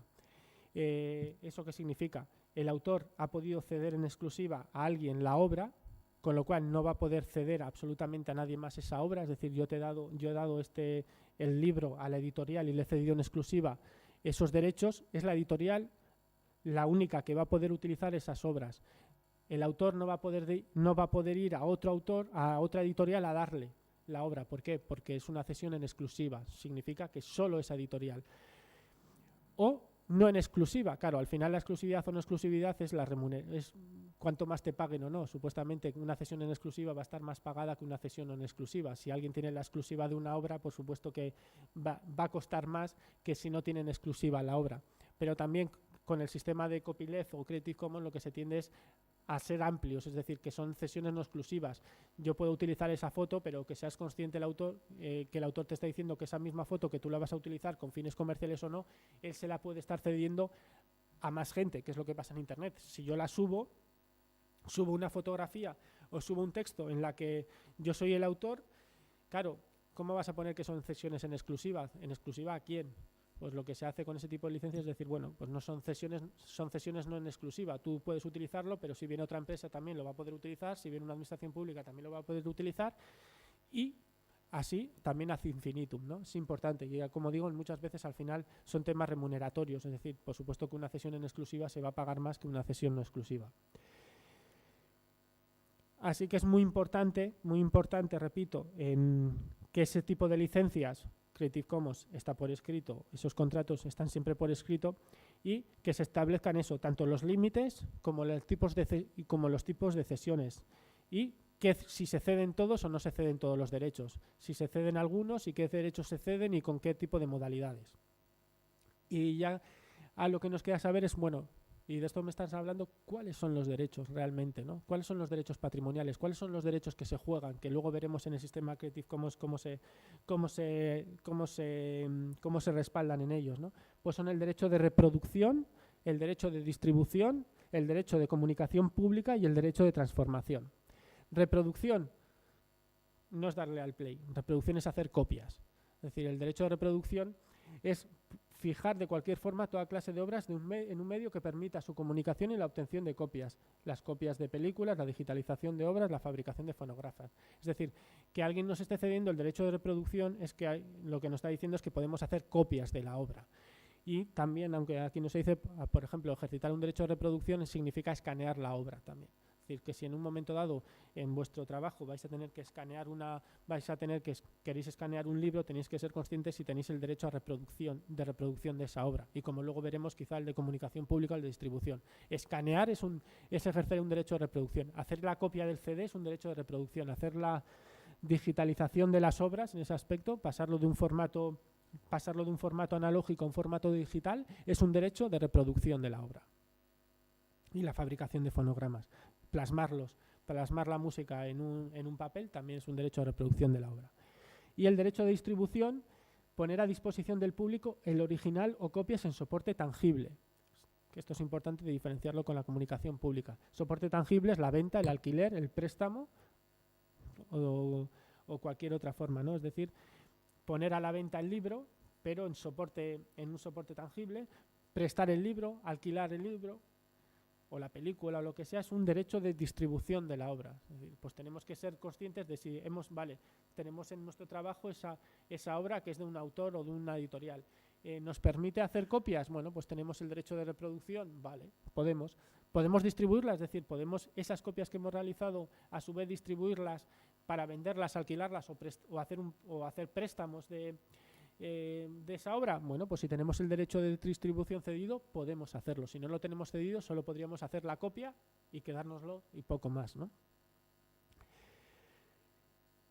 Y el derecho a comunicación pública, que al final es el que en el sistema de Internet y de las licencias libres es uno de los que más afecta, ¿no? Porque como ya hemos visto, mucha gente se piensa que el sistema de distribución es el que afecta a Internet. No, es la comunicación pública de las obras. La comunicación pública es cuando una pluralidad de personas pueda tener acceso a las obras sin previa distribución de ejemplares a cada una de ellas. Los ejemplos los tenéis ahí. Si hubiese aquí un hilo musical, sería la comunicación pública. Subir esa obra que hemos digitalizado a Internet y la hemos puesto, es decir, la hemos escaneado y la hemos subido ese libro, es hacer una comunicación pública de las obras. Subir un software y ponerlo en Internet es hacer una comunicación pública de las obras. Como digo ahí, por los casos de la SGAE con los hosteleros, normalmente han venido porque lo que, en este caso, por ejemplo, los hilos musicales y las televisiones de las habitaciones de los hoteles, si era considerado comunicación pública o no. Por las sentencias dicen que eso es comunicación pública de las obras, con lo cual tienen que tener los derechos de la comunicación pública y a pagar por ellos, además de la gestión que tienen las entidades colectivas por ello, ¿no? Con lo cual tenemos que ser conscientes de esa obra que igual nosotros, porque muchas veces somos poseedores de la obra, poseedores, pero no tenemos los derechos, tenemos que ser conscientes de que una cosa es que tengamos el libro que nos permite leerlo o que tenemos una licencia de uso de una cosa, ¿qué es lo que podemos realmente hacer con ellos? En muchos casos veréis que las licencias solo nos dicen que prácticamente lo que puedes hacer es leer el libro y nada más. Pero si te han cedido, ves que te han cedido el derecho de reproducción, dices, ahí va, ya puedo hacer copias de la obra. Si te han cedido el derecho de comunicación pública, hombre, pues puedo ponerla a disposición de los demás, puedo ponerla en Internet. Y en eso se basa Creative Commons, es en vez de estar pensando nosotros de nuestra obra qué es lo que queremos hacer y qué significa un derecho de comunicación pública, pues en vez de preguntárselo a Jorge, que no nos lo explica bien, pues es tan sencillo como luego veremos, irá a la página web de Creative Commons con los juris, otros sistemas de licencias y decir, bueno, ¿quieres que tu obra se divulga? ¿No? Sí, tita. ¿Quieres que sea con fines comerciales? No, sí, tita. Ya está. Y ellos te generan una licencia con todos estos aspectos. Pero es importante conocerlos porque, claro, no todo en la vida es tan sencillo y en muchos aspectos hay que conocer bien qué está diciendo la licencia y en algunos aspectos se nos escapará, ¿no? Por eso es importante estos matices. ¿Alguna pregunta al respecto? ¿Se va entendiendo? Me quedo contento, sí, es un sí. Y luego el derecho a la transformación de la obra, realizando cualquier modificación o en la que se derive una obra diferente, pues eso. Si queremos traducir la obra, si queremos hacer arreglos musicales, revisiones, actualizaciones, anotaciones, compendios, resúmenes, extractos, es decir, cualquier cosa de la obra original, queremos hacer una transformación de algunos otros aspectos, pues tenemos que ser conscientes si tenemos el derecho a transformar la obra o no. Una simple traducción de un idioma a otro, pues como estamos viendo, es un derecho de transformación de la obra, con lo cual tenemos que estar autorizados por el titular de los derechos o por el autor para poder realizar ese tipo de transformación de la obra, o hacer un arreglo musical, o hacer una revisión, una anotación, un compendio, meter todas las obras en una biblioteca, o sea, en una biblioteca no, en una enciclopedia, cualquier cosa que escape de simplemente, digamos, leerlo y hacer otra cosa y vamos a trabajar con esa obra, tenemos que ser conscientes que tenemos que tener ese derecho de transformación. De hecho, en las licencias, como veremos luego, en este tipo de licencias lo que se dicen, mira, lo único que yo quiero es que me reconozcas como el autor de la original. Y luego puedes hacer todo lo que tú quieras, mientras tú digas que la música, al final que son en los créditos de las películas y de todo, ¿no? Con que tú digas que la música o que está basado en mí o que no sé qué o que tal, tú puedes hacer absolutamente todo. O no. En el sistema de copyright es que prácticamente no puedes hacer absolutamente nada y si quieres hacer una transformación tendrás que llamarme a mí y negociaremos con ello, ¿no? Y vale, ¿cuánto duran estos derechos? Que aquí también es uno del quid de la cuestión y de la discusión en cuanto a las dos visiones, ¿no? La regla general es que los derechos de explotación de la obra duran toda la vida del autor y 70 años después de su muerte o fallecimiento. Tenemos que ser conscientes que, claro, que tenemos que saber cuándo murió el autor, si es que ha muerto, porque si no ya sabemos que en los derechos patrimoniales no han pasado al dominio público, y 70 años después de su muerte. Claro, ahora también la modificación que se está diciendo de las directivas europeas es que, bueno, que no 70 años, que pasen a 100. ¿Y por qué no a 120 y a 500? En el fondo, al final, lo que observas es que el negocio está montado y que cuanto más se perpetúe en el tiempo, pues más negocio se va a hacer. Claro, cada 1 de enero de un año, por ejemplo, este año, el 1 de enero del 2011, como locos, muchas entidades y muchos tal, van a ir a la lista, si es que existe, de qué obras pasan al dominio público, porque supuestamente una vez que, como veremos, ya han pasado esta regla general, las obras son de dominio público, con lo cual las podemos utilizar sin tener que pedir, por supuesto, permiso, ni tener que estar viendo si tenemos una serie de derechos o no. Lo que está en dominio público lo podemos utilizar de cualquier aspecto. Y como digo, pues esta es una modificación que se hizo en una de las revisiones en el año 87 y como regla general es toda la vida del autor y 70 años después de su muerte, pero tenemos que ser conscientes que esa modificación, que anterior a la normativa del 86 eran 80 años, con lo cual tenemos que ser conscientes que los que realmente pasan al dominio público el 1 de enero del 2011 son los de 1931 en este aspecto. O sea, que de 1931 para abajo, todas las obras que se encuentren van a ser encontradas, son, digamos, de dominio público, ¿no? Pero vamos, como digo, la regla general que se aplica desde 1986-87 es toda la vida del autor y 70 años después de su muerte. Con lo cual, si yo me muriese hoy, espero que no, esta presentación sería de dominio público, aunque luego veremos que tiene una licencia Creative Commons, sería de dominio público y podríais utilizarla con todos los aspectos que lo podéis hacer, pero como ejemplo pues sería 70 años en 2010, en el 2010, sí, ¿no? 2080. Podríais utilizarlo sin ningún tipo de problema en el 2080, que ya supuestamente estará más que desvirtuada y no servirá para nada. Pero bueno, la regla general es esa. Y como excepción, no la he puesto ahí, pero en las meras fotografías, es decir, esas fotografías que no son obras de arte, pero que tienen cierta protección, las reglas son de 25 años desde su publicación o su divulgación. Claro, controlar cuándo es una fotografía que también nos genera esa duda, ¿no? ¿Cuándo es una fotografía, es una obra de arte y cuándo es una mera fotografía? Claro, si lo hace el fotógrafo de moda, pues es una obra de arte y va a jugar la regla de la vida del autor y 70 años, pero si son nuestras fotografías, porque no son unas obras de arte, pues serían 25 años. Pero esas son, digamos, pequeñas excepciones. La regla general son toda la vida del autor y 70 años después de su muerte. El sistema Creative Commons al final lo que hace es decir, mira, como cedo los derechos patrimoniales, sí, en el 2080 serán de dominio público, pero yo te digo desde hoy que tú puedes hacer absolutamente lo que quieras con este PowerPoint, mientras, por supuesto, me nombres como mínimo autor. ¿Sí?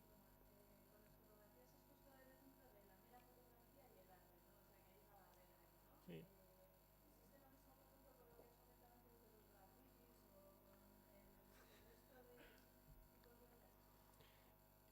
La interpretación del juez.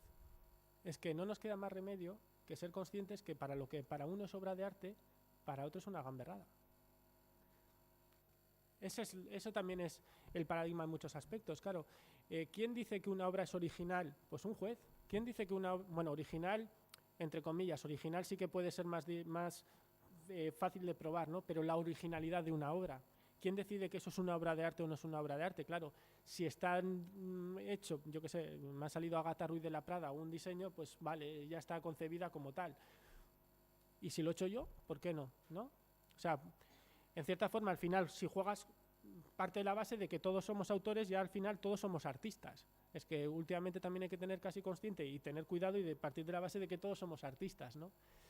Con las fotografías sí que es más fácil, bueno, pues las que subimos a Facebook, a Twitter, a todos los demás, pues en el fondo son meras fotografías, 25 años, pero claro, si ya es de un autor importante, pero es que estas dudas que tienes ahí, que tienes ahora, es que son las que nos están generando a nosotros y, por ejemplo, salió hace un mes, creo, el tema de Twitter, que un fotógrafo freelance estaba subiendo a su Twitter fotos que estaba haciendo pues no sé, en Indonesia, donde estaba, y AFP, o sea, la Asociación Francesa de Prensa, pues quiso utilizar esas fotografías y ya se estaban diciendo, bueno, ¿eso qué son? ¿Están protegidas? ¿No están protegidas? ¿Juegan las meras fotografías? Tal cual, ¿quiénes son? O sea, se están generando dudas en el día a día, ¿no? Ahí se arregló, pues en el fondo de que si leíamos las condiciones generales de Twitter, decía Twitter que tus obras son tuyas, las subes a tú y lo único que hace Twitter es poder publicarlas y que tú te permita publicarlas y que nadie va a poder utilizarlas con otros fines que no sean, o sea, que no sean los miles de utilización, ¿no? Eso me plantea que tenemos que ser conscientes muchas veces qué hacemos con nuestra no solo vida privada, sino con todas las obras susceptibles de protección que estamos subiendo y leernos eso, los avisos legales de Flickr, de Twenty, de los blogs, de los foros, de los wikis, antes de, quizás nuestro ámbito personal pues no tenga tanta importancia que la tiene, pero sí desde nuestro ámbito de trabajo, qué repercusiones puede tener eso a algo en lo que nos estamos gestionando nosotros los derechos, ¿no? No sé si he respondido en algo, pero sí.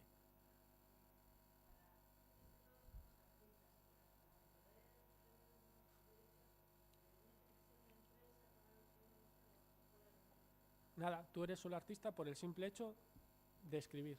Otra cosa es luego cómo cobrar los royalties de eso, pero bueno, o lo que sea, ¿no? Pero tú no tienes que hacer nada. De hecho, antes te exigían que tú registrases la obra en el registro de la propiedad intelectual. Ahora ni eso. O sea, no tienes la obligación de registrar, luego veremos. No tienes la obligación de registrar en el registro de la propiedad intelectual. Ojo, yo recomiendo, porque es una prueba en el caso de que alguien te diga que esa obra no es tuya, de que tú tengas una entidad pública en este caso que te diga, no, este señor registró su obra en tal año. Pero es una prueba. Si él recoge y él aparece con el original, el autor es él. O sea, el autor somos todos por el simple hecho de que eso mismo, a la noche estar escribiendo en nuestra mesilla de noche cosas. No nos otorga nada. Bueno, de hecho, nos otorga mucho la normativa de propiedad intelectual. Todo. Es decir, tú por tener una creación o susceptible de protección original y tal, ya estás en los mismos. Con lo cual, claro, por eso digo que tenemos que repensar el sistema. Un blog, un post, lo que hago yo escribiendo cada semana en mi blog, ¿es susceptible de protección? Pues sí, según estamos viendo, sí o no, pero ahí están las reglas y en muchos casos serán los jueces los que van a tener que decidir algo si es susceptible de protección o no, que es lo que están haciendo. Y ahora, como digo, pues existen discusiones para alargar el plazo de protección, por supuesto, ¿no? Cuanto menos revierta en la propiedad, menos revierta en dominio público, pues más negocio existente está. Aquí uno de los géneros, al final siempre vuelvo a lo mismo, ¿no? Es si deben jugar las mismas reglas el entretenimiento que la cultura, y eso es donde aquí, pues quizás se está intoxicando un poco el sistema, ¿no? Claro, las grandes multinacionales del entretenimiento lo que quieran es que se alargue y que se proteja mucho la obra, pero es que eso va en contra quizá de la cultura. Siempre pongo el mismo ejemplo, pero es que a mí me parece paradigmático y me parece buenísimo. Es decir, Rocky V es cultura. Pues igual sí, dentro de unos años es cultura urbana o cultura no sé qué, no sé cuántos, ¿no? ¿Tienen que jugar las mismas reglas las diferentes cosas, derecho de entretenimiento y cultura, propiedad intelectual? Pues hasta el momento sí, y por ahí va, y tenemos que jugar todos con esas reglas.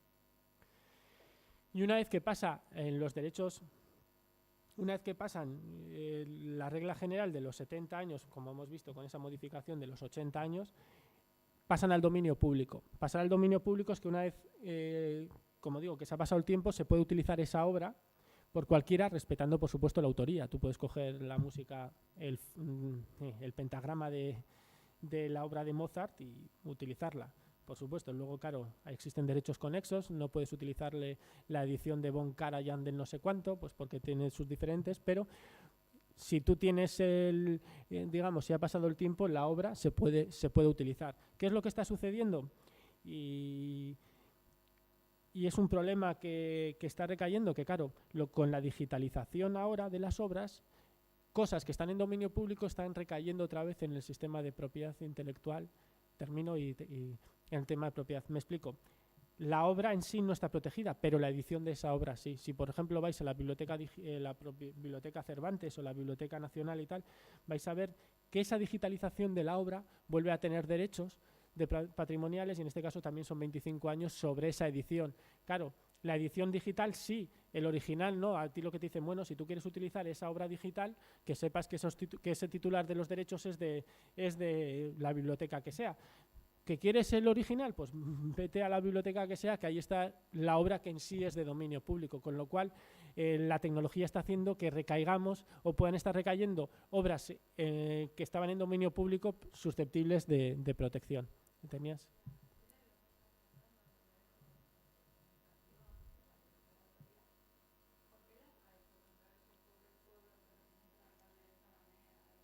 Comunicación pública. Comunicación pública de una obra que es... Ya, pero es que ellos utilizaron una edición que supuestamente es susceptible de protección. Claro, es que ahí hay muchas veces en el que raya lo absurdo, ¿no? Porque claro, te dicen, no, pues coja usted el Calderón de la Barca original y no la adaptación que hizo fulanito de tal de esa adaptación. Es decir, no te vayas a la FNAC y coges el último de Calderón y la recites, aunque yo creo que al final lo que se protege es la obra en sí, pero no esa... Y lo que te viene a decir la normativa es que esa comunicación pública de las obras, y como la gestión la tienen las entidades de gestión en este caso, tienen el derecho a cobrar.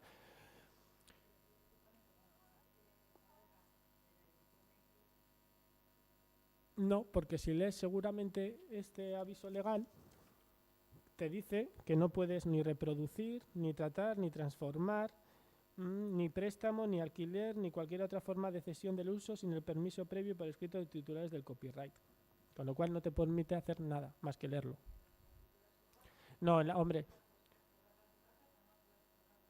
Sí, por supuesto, previo pago, como luego veremos, las entidades de gestión tienen la gestión obligatoria, pues en el caso de obras de la comunicación pública o como hemos visto, pues para hacer las copias en el caso de la remuneración compensatoria por el tema del canon. Luego hay unos derechos que son de gestión colectiva de las propias entidades de gestión.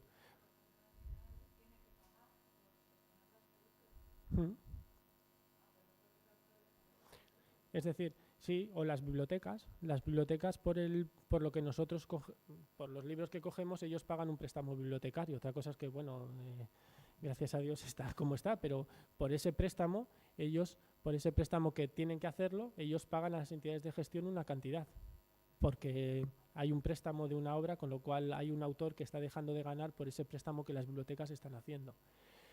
¿Qué es lo que hace? Hombre, también tenemos que ser conscientes de decir, que nos vienes porque vale, bien, pues nos vamos a inventar una obra que es nuestra y que no tienes tú los derechos. Y ya está, ¿no?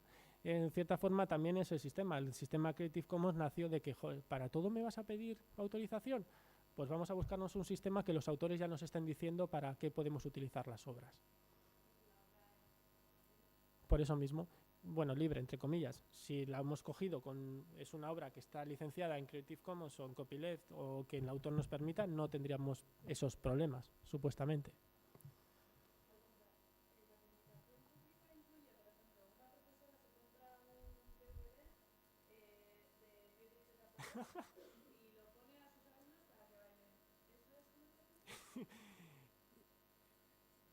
Te voy a responder con una pregunta, al estilo gallego.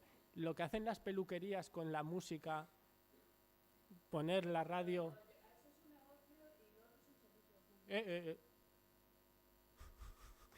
¿Es un colegio privado? No, a ver, a ver, que me estoy siendo malo, yo entiendo que al final que eso sea digamos, que haya una comunicación pública, yo entiendo que no, y además entramos ahí en servicios públicos, en otro tipo de aspectos, ¿no? Yo entendería que no, pero el ejemplo de te he dicho eso, los gimnasios, ahora fueron por las peluquerías y tal, los gimnasios, los taxistas, todo donde haya una comunicación pública de una obra, las entidades de gestión van a ir. Otra cosa es que, como ha conseguido, y me estoy adelantando, Javier de la Cueva con todo el tema del canon y tal, es que si lo que está sonando es música copyleft, que el autor nos ha permitido, no vamos a tener ningún problema. Claro, al niño le gusta Pirricheta Porrocho, igual lo que estamos encontrando en el sistema copyleft no nos gusta. Bueno, pues es lo que tenemos que recurrir, pero si vamos de la base de que quizá, imagínate si es un colegio privado, está ganando dinero con eso, ¿no? Pues según la mentalidad y lo que la normativa le permite, con los hosteleros han considerado que es comunicación pública.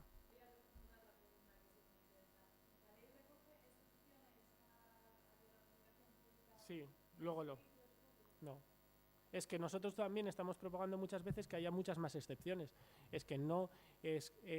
bueno, perdona, mira, me has dicho una buena... Lo que pasa es que recoge la cita, el derecho de cita en docentes, en sistemas docentes, pero la cita supuestamente muchas veces entendida, claro, para que el profesor pueda hacer fotocopias para entregar a sus alumnos de una obra, o sea, de eso mismo. Se han acogido, hay excepciones.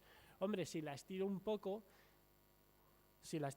¿por qué esa cita no es la música o el vídeo de Pirricheta Porrot, ¿no? Yo entiendo, yo es que, claro, no tendría que decirlo, pero yo entiendo que eso no es comunicación pública.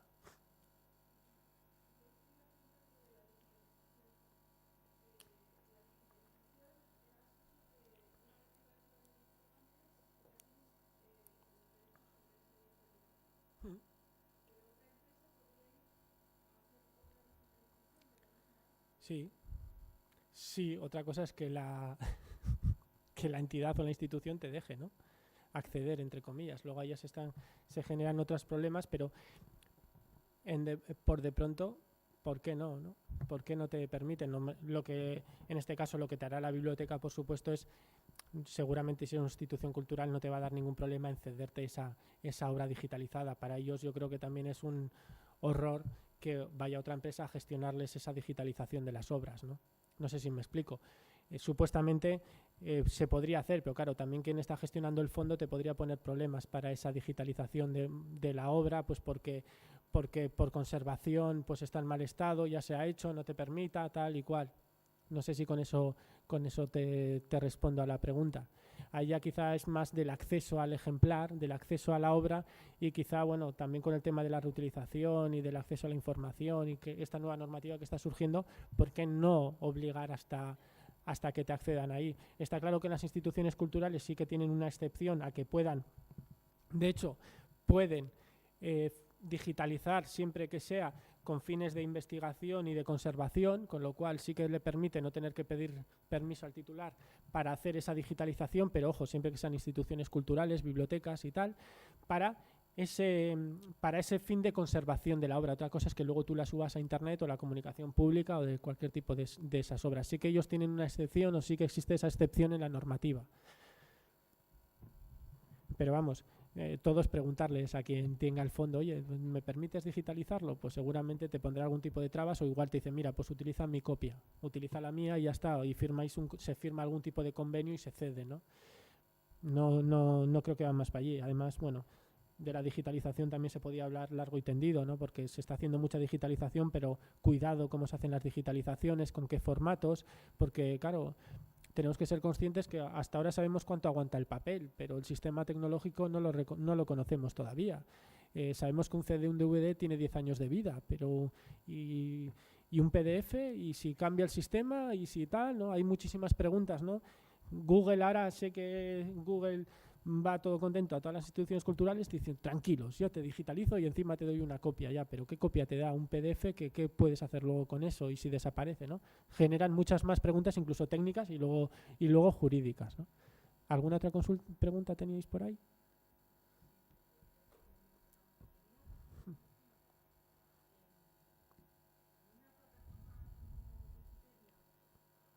Sí.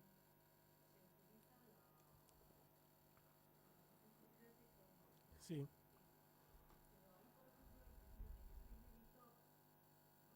¿Mm?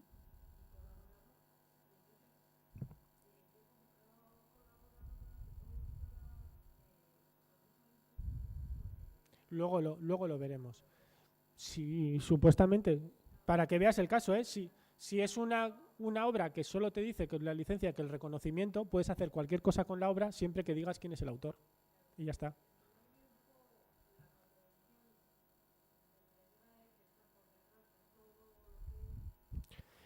Sí,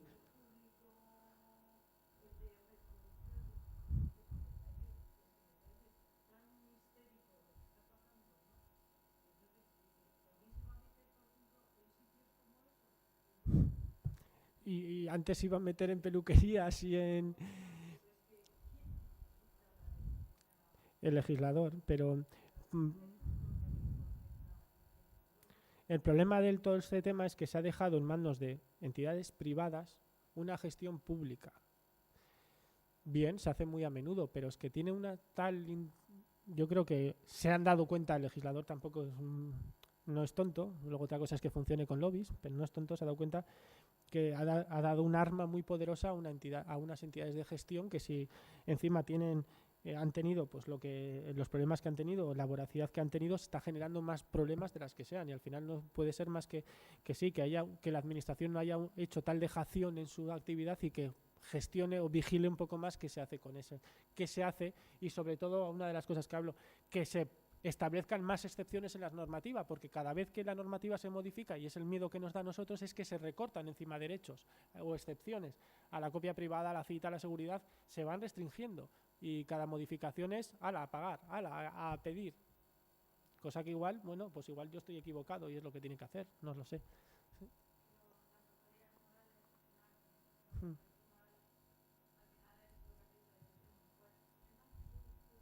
Sí, sí, sí, sí. Hombre, claro, si son de primera instancia, pues cuesta un poco más, pero sientan jurisprudencia. Y de hecho, nuestro sistema jurídico, vale, se basa en la normativa, pero tú también se basa en lo que digan los demás jueces, ¿no? Y si tienes sentencias, hombre, siempre hay unas a favor, otras en contra, y van subiendo y van escalando hasta que haya un Tribunal Supremo que defina un tipo de aspectos. Pero sí, sienta jurisprudencia. Y de hecho, las entidades de gestión lo que están queriendo en muchos aspectos es demandar para conseguir jurisprudencia. Por eso cada cierto tiempo aparecen las noticias, como ahora, última redada y un juez acepta que las páginas web de descarga son ilegales. Y luego ves la noticia y es que ha sido una sentencia, ¿cómo se dice? Que no me sale ahora, vamos, que prácticamente el denunciado ha aceptado todo lo que le ha caído y ya está, ¿no? ¿Y por qué? Pues porque van buscando jurisprudencia que asiente lo que son sus tesis. Por supuesto que nosotros vamos buscando jurisprudencia y el copyleft va consiguiendo 10, 11, 12 sentencias en el que van avalando el otro sistema.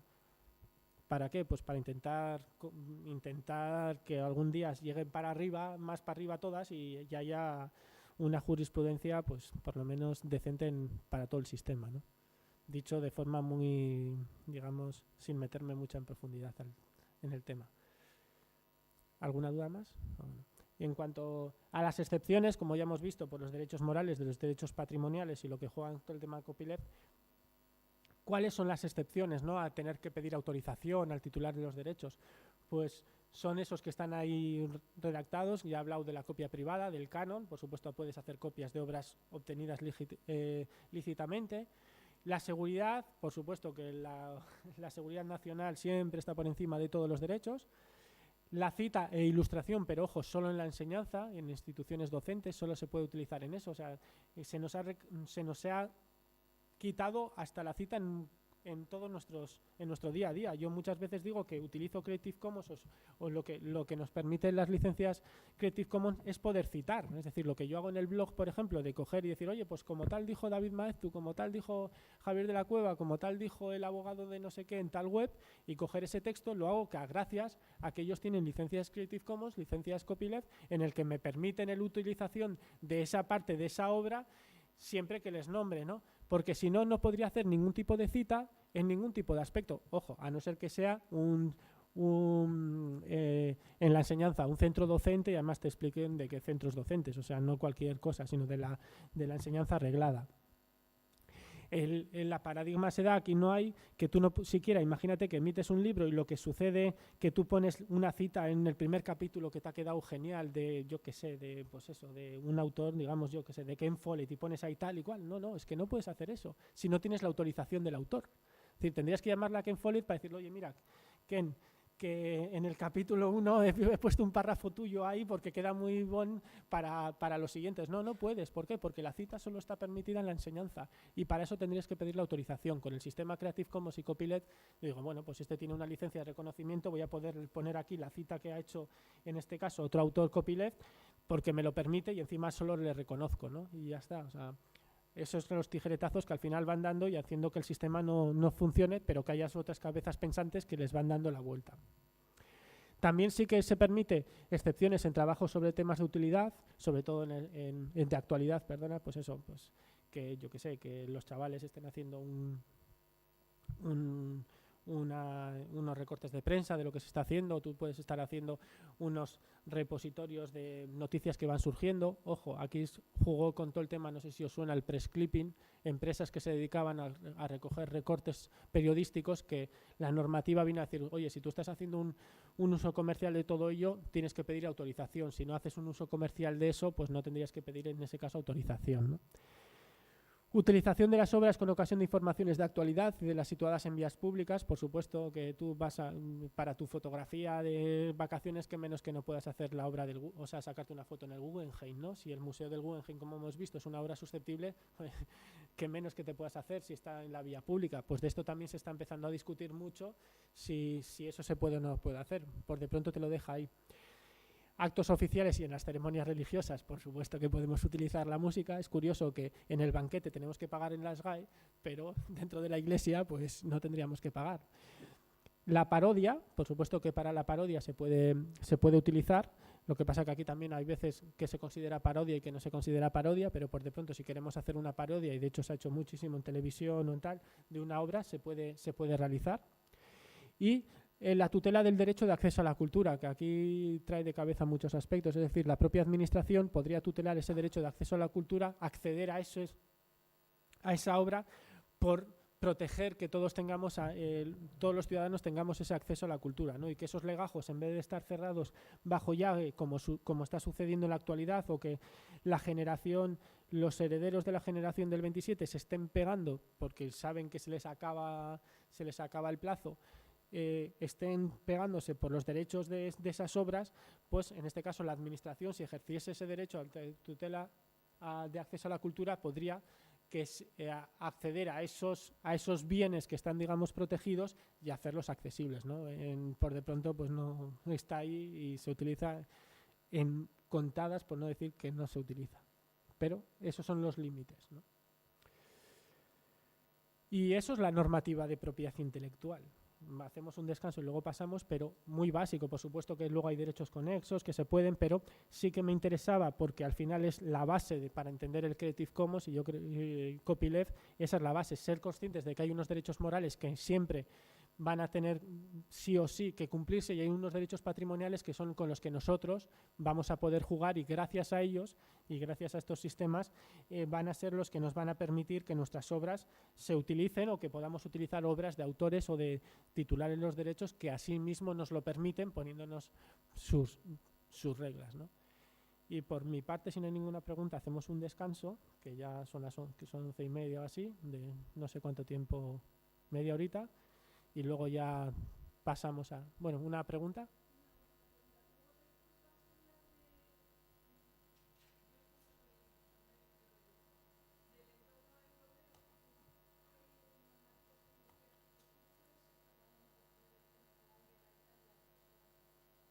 En cierta forma, gracias a Dios, está armonizado. O sea, que más o menos el sistema europeo basan de directivas europeas. De hecho, todos los países estaban esperando a la sentencia del Tribunal Europeo con el tema del canon, porque de los 27, si no me equivoco ya la cuenta, 24 tenían canon y 3 estaban a la espera de ese aspecto, con lo cual más o menos las reglas que puedo estar diciendo en este aspecto vienen, como hemos visto, de directivas del 2004, del 2001 y del convenio de Berna. No tenemos tanto problema en el ámbito europeo, sí que podemos tener problemas en el ámbito en el fair use anglosajón de Estados Unidos y por supuesto China, olvídate, porque no tienen, y otros aspectos. Dentro de la Unión Europea el sistema está, digamos, armonizado, no tenemos tanto problema. Gracias. Pues hacemos un descanso.